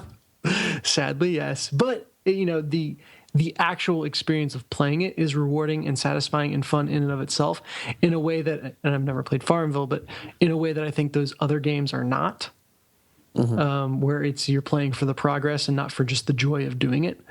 So I'm a little bit more okay with it in that scenario. But yeah, the other thing is that the game looks absolutely gorgeous. Like, it looks like it was pulled straight out of the comic books. It's way more impressive than I would have expected for a mobile game, and it's that adds to the experience. Mm-hmm. So yeah, check it out. It's a great little runner that I think does new stuff. I don't know if Temple Run has a web swinging portion or not, but it's, I've really enjoyed it for what it is, and probably in a week or so I've forgotten that it exists. But it's fun to kind of level up your Spider-Man and take people to litigation. Yeah. Deposition them, depose them. Yeah. So that's what I've been playing. Neat. Who wants to volunteer to go next? I'll go. Ben. Because mine's super short. I haven't played a whole lot this last week, but I did play a first tiny bit of Monaco. And I know David had recommended that earlier. And yeah. Yes. So I had only played like a couple levels of it, but I thought it was a cool concept. You can play with 4 people on the same screen, correct? Yes. Yes, Yeah. you can. Okay, so I only played as the pickpocket when I played, or not the pickpocket, the locksmith. But the aesthetic looked cool. The music was very swanky and nice. Yeah. And yeah, I only played a little bit. I'll probably continue playing, but it was on somebody else's machine. So that is, yeah, tenuous. Yeah. That is such a cool game. So for people who aren't familiar with it, just basic rundown, this is a top-down heist game. 8-bit-ish game? Yeah, right? yeah. Retro with an AUX style game where it's meant to be co-op insofar as different people on a heist team serve different kind of purposes, right? So you have the mole who's like a digger. He can dig through walls and stuff like that, and so on and so forth. In that fashion, from moles. The one slam I'll make against it, and it's even like it's a slam that's also a compliment. It has the coolest concept for visual design that I've ever seen, in that areas of the map that you can see are actually normal. Areas of the map that you can't see are a blueprint, like you would have laid out on the table while you are planning the heist. And that's really, really cool, and I love the idea. And it looks cool, but it's also completely disorienting and in practice very unintuitive. And so it where I would have rather the parts of the map just been blank or more plain than having this cool like blueprint-esque style to them, because I was just constantly confused by it. And maybe that was just me, but that's the one thing that I couldn't get over for the game. I like the idea of that, though, because you're not aware of anything that's happening in them, but you would have a good idea of like what the layout of the building is. Well, I think part of it is part of its stick is once things go Reservoir Dogs style and everything's going to heck, it's the game kind of turns into a sort of Keystone Cops sort of thing where you are kind of everyone on your crack team of safe crackers is kind of just running around like a chicken with their heads cut off. Yeah, and the couple times where I did have that happen, it was a lot of fun. I guess I never got to enough parts where that did happen. Like, I guess I had too much go right, if that's a weird thing to say. Yeah. Yeah, were you playing multiplayer? No, just single player. See, which again I think probably added to it. It's kind of I don't know if we've talked in the past on this iteration of the level of this with DTR, but there's certain games that you should play with other people and that you should play with enough alcohol to ensure that things go wrong. Yeah. Just turn it into a drinking game. Wise. If the cops don't find you, then you take a drink. Nice. So you got this running on your laptop, Ben? I did not. I played this on a friend's Xbox. Okay, cool. Nice. And like, how many people did you have with you playing it? One. The people were watching me play it, which I'm sure was entertaining. But I actually did get this game as a part of a Humble Bundle. Yeah. So perhaps I will try installing that on my own machine this week. Yeah. It seems relatively low demand, but yeah. Coin flip. Coin flip, exactly. Yeah. I'm going to go strictly because there's something happening on Twitter right now that I want to call attention to. So Gary tweeted this modest phrase with a hashtag Stone Cold Steve Creamery under the hashtag SupperSlam. and I responded with Nacho Flan Candy Cabbage hashtag SlupperSlam. So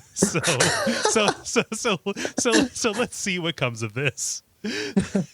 Look for Tuesday night on your Twitter feed to see if this turns into anything. I wish I knew enough about wrestling to contribute.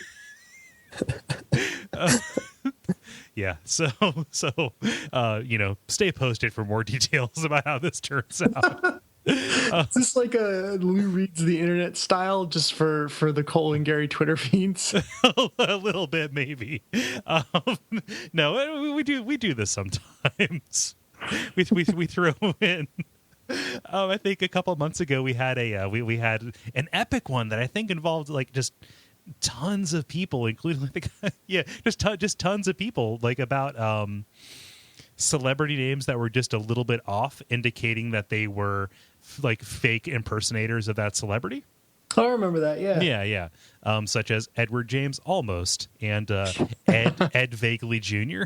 I think was the one that got that started. So yeah, that was a fun little progression. Continuing into games though. Oh man. So Ace Attorney Dual Destinies. I know I talked about it again a little while back. I picked it up again thanks to a conversation I had with Bob Mackey in Portland about visual novels and such, and he was playing it, and I realized, oh, that game I bought a year ago I never beat, and I would kind of like to see the end of that story. And so I picked it up in earnest, and I'm like one case away from beating the game. I completely understand why this was not like localized and brought out in retail, because this is just an incredibly like offensively Japanese game. And the bizarre thing, question. Yes. Question. Is there misogyny or tentacles in it? No. So okay. there's a little bit of misogyny. I'm not going to lie to you. Like one of the new attorneys is a lady, and there are some unfair statements lobbied at her. But I don't know if they're trying to be subversive or whatnot. But yeah.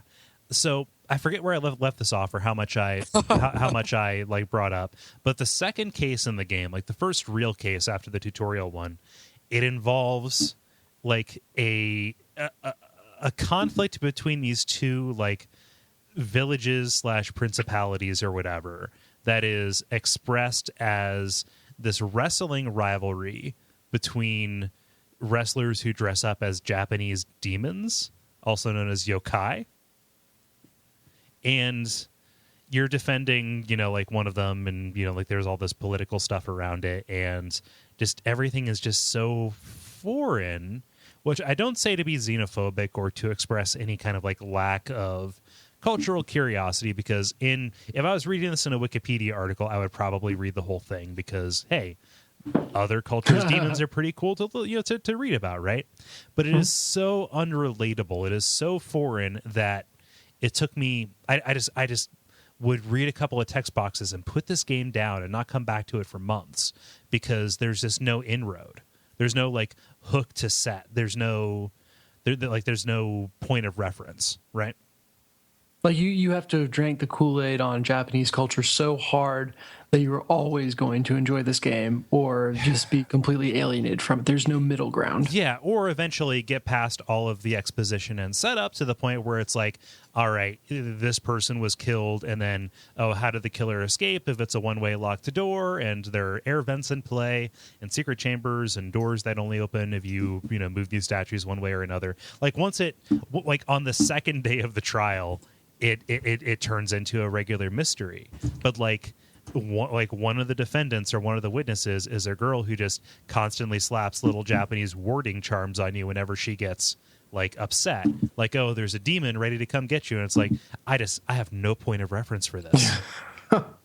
So yeah, that was the biggest hurdle, and I thought it's not possible for this to get any more Japanese after this, right? Like, that was just this weird little dalliance. I can get over it, fine. Turns out chapter 3 takes place in a high school for lawyers. It is Lawyer Academy. And there are 3 suspects, and one of them is the star student in the judge track. There's one of them is a star student in the attorney track. The other one is a star student in the prosecutor track. And it's all about their friendship, and it's like, God damn it. Why are you doing this to me? And so this prompted a lot of soul searching about thank you. So Dennis threw in with John Cinnamon.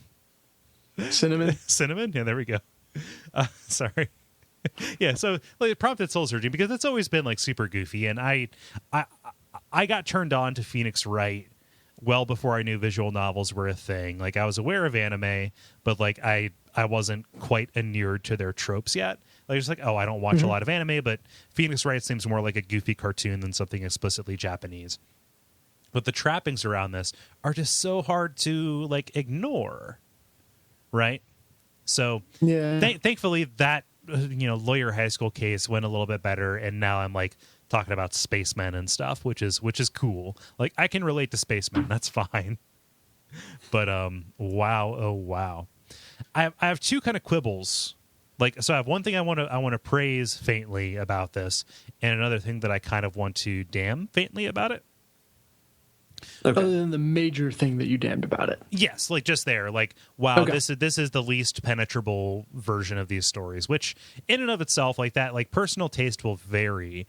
If you are as intensely American as I am, it'll probably turn you off. But like it's not something that is like objectively bad. It's still a story that is presented about as well as a Phoenix Wright story has been, except it's a little bit less focused, and I don't know. Like you can probably compare it non-favorably to previous stories and say, here's how it came up short. But like it's a Phoenix Wright game.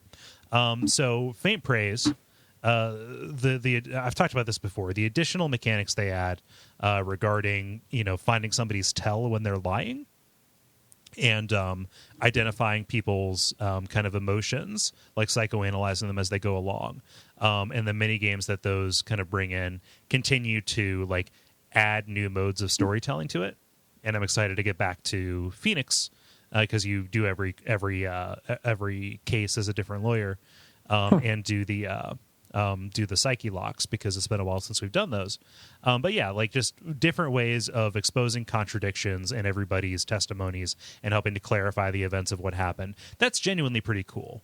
And it stops it from being just a paying attention sim, and and turns it back into more of a like kind of a varied experience, right? What it loses in consistency, it gains in variety, which is not inherently a good thing. Like, but it does benefit from that, and it benefits from the added like visual fidelity because these are 3D models now as opposed to just sprites that kind of cycle through their shit. How does that translate? Like, maybe it made this change a long time ago. The only games I've played have had, like you said, kind of the sprites, or have been very 2D. Yeah. Do they live well as 3D models? Yes, they do. They're mostly pretty flat in their presentation. There's like a little bit of like moderate cell shading. Like what that does is essentially gives them more movement and personality and a little bit more subtlety to the way that they kind of express. However, you can still tell like this is this person's anxious animation. This is this person's. It's not like full on LA Noire, but it's just it's a consideration that they put in to bring a little bit more character to these characters, and that objectively enhances something that was already good about the games. Got it. Cool. Right? Cool. The thing that I kind of don't like, and I don't know if this is just me having grown up, it's been, admittedly a long time since I played one of these. I think like 4 years since Miles Edgeworth Ace Attorney Investigations came out. But boy, howdy, do they walk you to the conclusions. I feel like in previous games they kind of took you about 50% of the way there and left you a little bit to your own devices in terms of putting the pieces together. So they would highlight what the pieces were and then kind of leave it to you in this high stakes kind of fashion because you have this health bar. There are only a certain number of times you can like fuck up with the conclusions you draw. But man, they put it right there and then turn it into like a very reduced kind of possibility space for the way things can come back together, right? And again, this maybe could have always been the case, but I'm noticing it a lot. I'm noticing it a lot now, which is good. You really have to try to fail.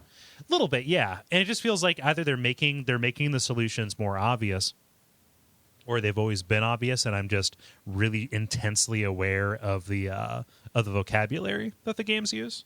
And they haven't varied the vocabulary up enough to kind of outstrip and outpace my ability to, keep up with it, right? So it's showing me fewer new tricks.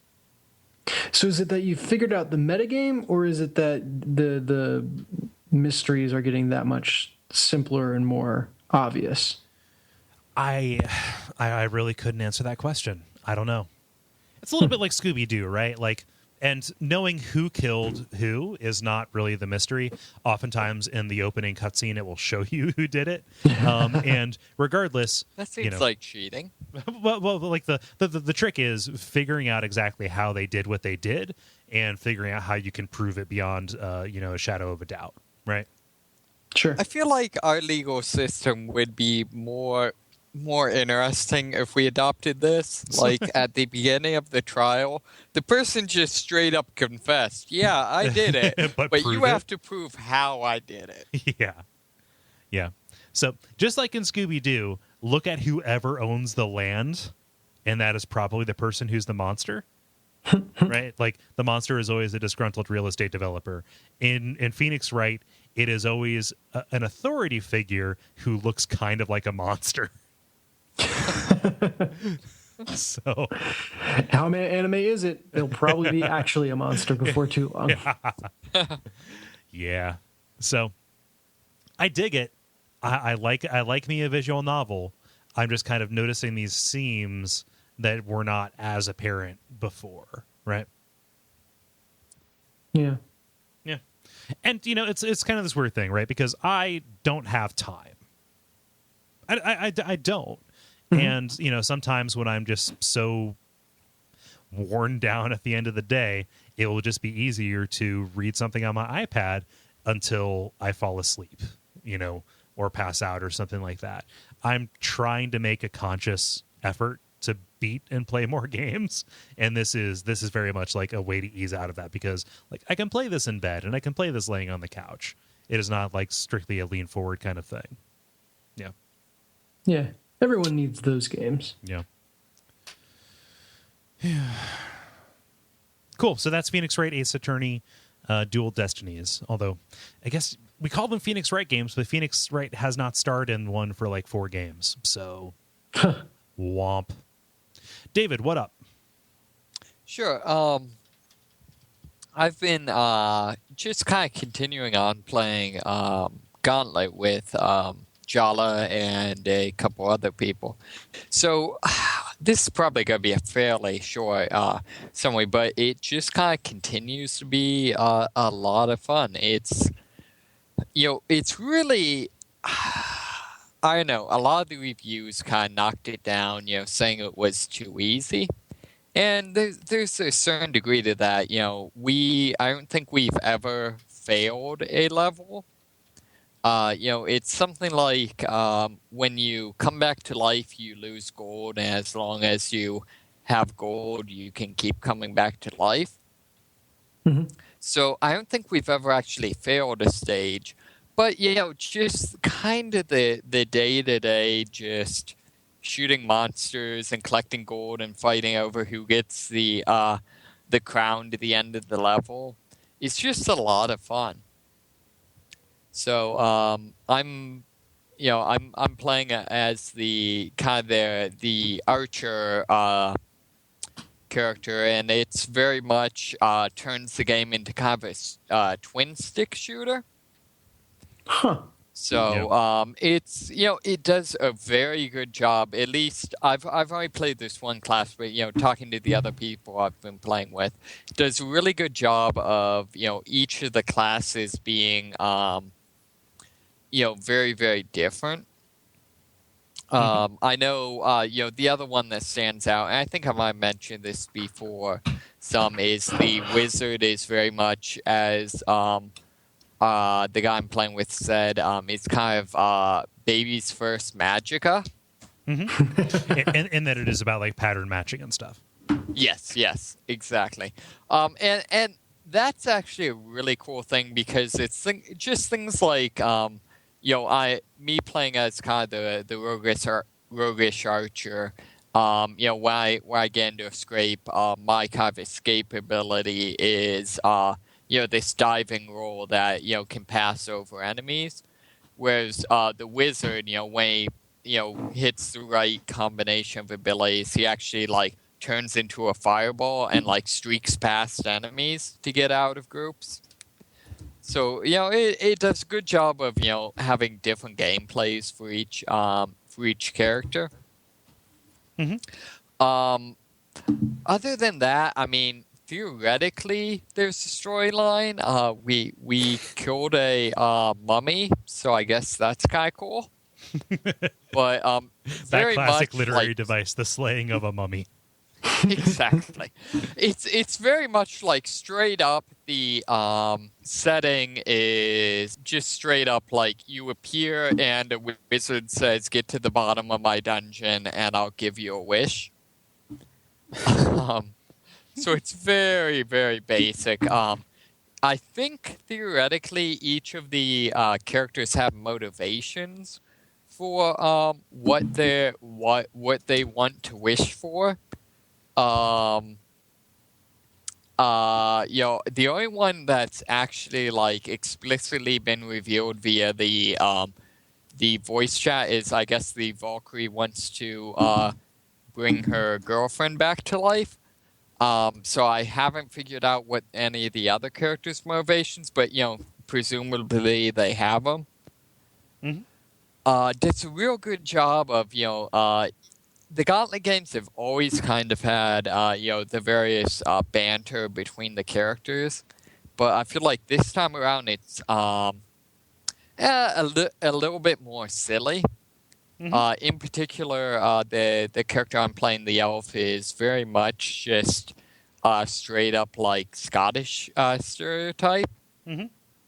Like that's pretty much his stick. So it's just fun. When a character dies, the other characters will comment on it. So, the warrior thinks the elf is a pansy, so he'll comment on that, or the elf doesn't trust the wizard, so he'll make snide comments when the wizard dies. So it's just it's not necessarily the greatest game ever, but it's a lot of fun.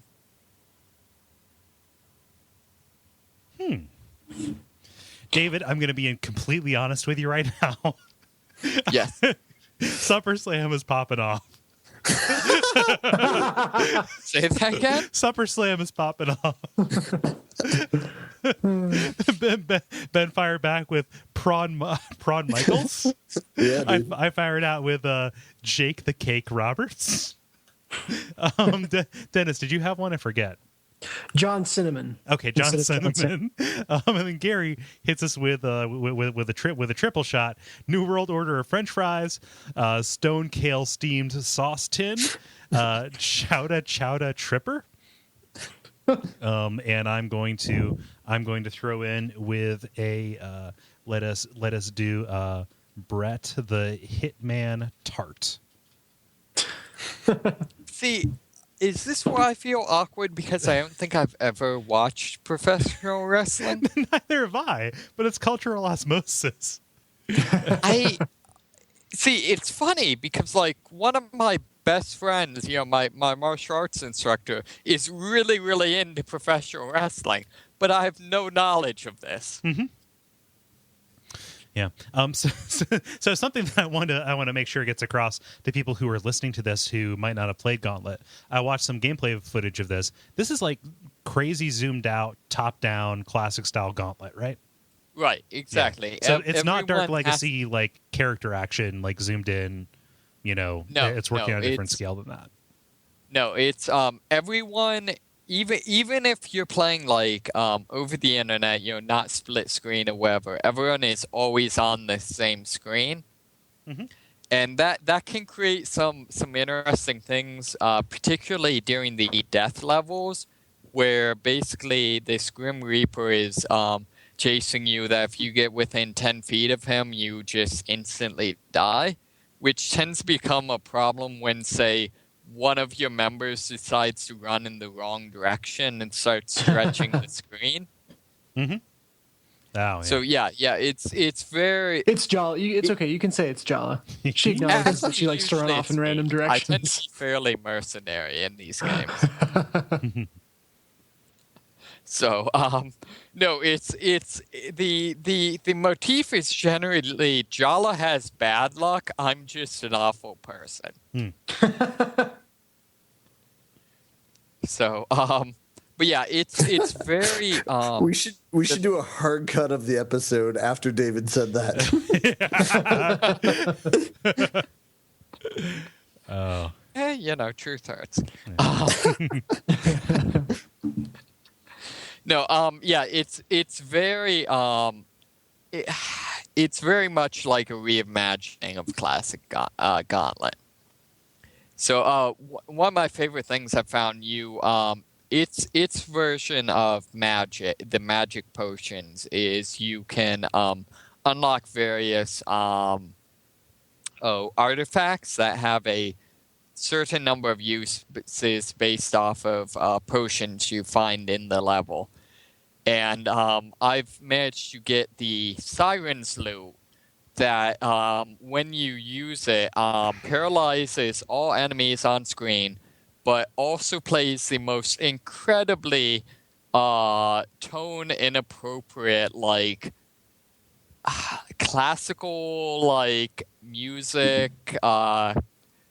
Just basically you'll be in the middle of a giant firefight and all of a sudden you're at the orchestra. That sounds kind of cool.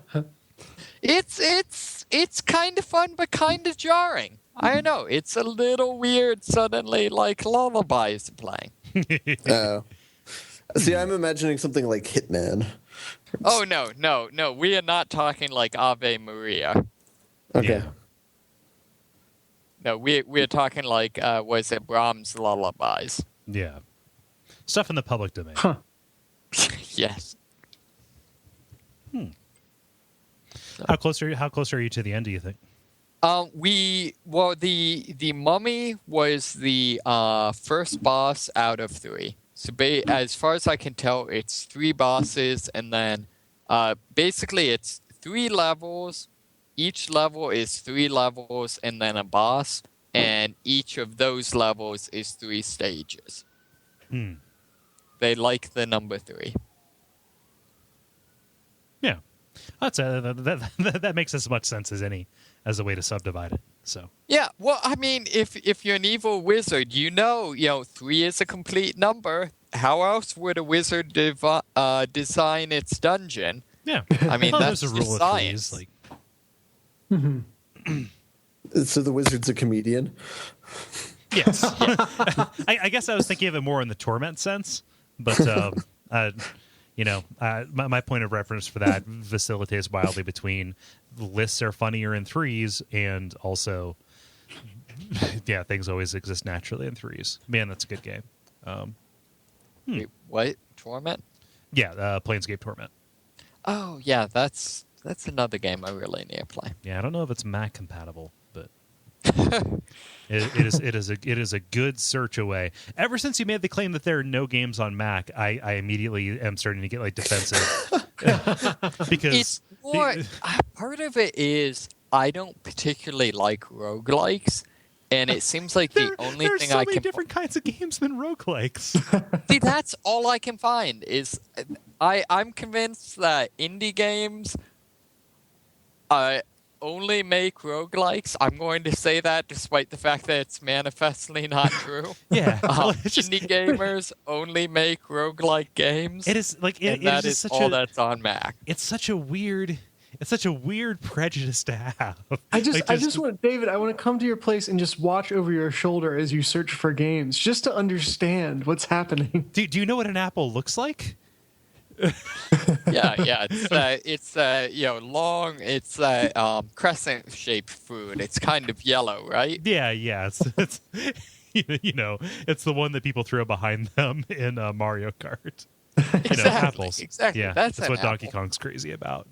Did I tell you guys about I was following my brother home from a park here, like within the past 3 months. It's Sounds creepy. Did he know you were following him or not? Yeah. All Just right. kind of like he drove me out to my car because of party parking or whatever, and I was following behind him to get back to the house. And I just noticed something hit the road. He had taken a banana peel and thrown it out his sunroof. That's how you know you have a good brother. Yeah, when he tries to get you to spin off the road. David, let's see here. Torment is compatible both with Mac OS X and Linux if you wish to run it on Ubuntu or whatever the fuck you people do. As you computer nerds do. Yeah. Sorry, SummerSlam is popping off. I didn't mean to interrupt this with other things. I'm happy you're having a good time with Gauntlet. Do you think you're going to see it through? Yeah, I think so. It's one of those games that it's not earth-shattering. It's not necessarily a great game, but I'm going to play it through. I'm going to really enjoy it, and then I'm probably never going to play it again. Cool. Which I feel like that's kind of maybe in some perfect utopian future every game would be gone home, but in the real world I feel like there's definitely a lot to be said for just a game you have fun with and then you're done. Yeah, I don't know what I would do with a world that was just all gone home. Like, it'd be neat, but yeah. You done gone home For like a minute. It'd be neat for like a minute. That would be like what's the Twilight Zone where he's in the casino and always wins. Yeah. And then he's Hitler. Futurama did that joke better. Oh. Yeah. Cool. You guys want to button it up? Yeah. The credit. So this has been a very spooky edition of The Level. Per Dennis's request, there's something I'm going to cut in here. I have not listened to it, but we're all going to try and find it now. This is an ultra spooky supercut. The zombies now are straight up supernatural. That sounds spooky. I'm really trying to put in some groundwork for our Halloween episode. just do you want us to make a spooky supercut? Spooky supercut? Spooky supercut? Spooky supercut? Spooky. Spooky. Giant zombie skull monster. And now I will infect the world. Spooky. Giant zombie skull monster. Cute indie games. What? Spooky. Giant zombies. Cute indie games. And now I will infect Cute indie games. Spooky. Giant zombie. Cute indie games. Cute indie games and scarring irreparably emotionally. Spooky. Happy Halloween! Yay! I'm really sorry I didn't make that my first priority to listen to that. It's all good. It's so more good. appropriate on this timing. It is on this, the eve of Halloween. Yeah. Tell you what, Dennis, do I have your permission to distribute that as a ringtone, a free spooky holiday ringtone? Yeah, absolutely. And I don't know, you can put it out to Patreon donors first or whatever you want to do. I guess it'll go out if it's in the episodes then first anyway. Yeah. But I got it in my head. I was like, I wonder, and that's all material from that episode. Yeah. Really? Yeah. Commendable, sir. Very good job. Yeah. That's awesome. Glad you guys enjoyed it. Yeah. So thank you, everybody, for listening to this, our most spooky of episodes, now with that as our crown jewel. What do we have? At the top of the show, we announced a Duckstream. Go to Duckfeed.tv/Duckstream. Two ducks. Two ducks. In order to find out more about that as it goes along, that is going from the evening of November the 21st through the evening of November the 22nd. And we would really appreciate you supporting Transactive and watching some good games and goofs. Let's see here. I'm going to have some announcements relating to Hexcrank here pretty soon. I'm going to try and make that a priority again in the edges of this crazy, weird life that I live. But I've neglected that for too long, and I would like to do some more with it. So let's see what that looks like. Stay tuned. But for this show, in general, thank you for listening. Tell a friend, especially if they like spooky things. We appreciate everybody with your multiplayer responses. Like us on Facebook and leave us a rating or review if at all possible. Am I missing anything, you guys? You should look behind you right now. Oh. Happy Halloween. There's a spider in your hair. Yeah. Oh no, Yes. that's I got too real. You crossed the line. We pooped him.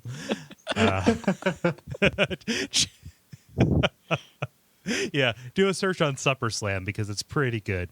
But hope everybody has or will have had or had a safe and fun Halloween.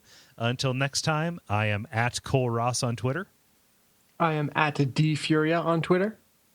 I am at MoneySmith777 on Twitter. I'm at Merkleiser on Twitter.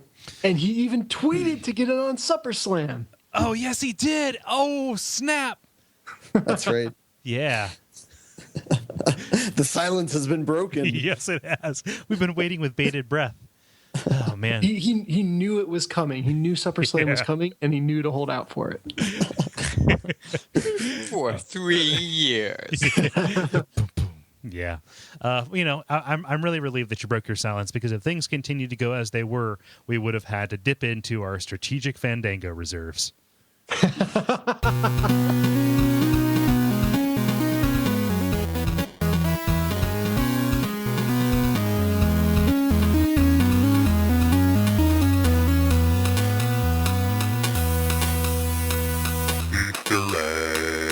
So, two thoughts just crossed my mind. One is, statistically, there has to be a coin flip that never landed.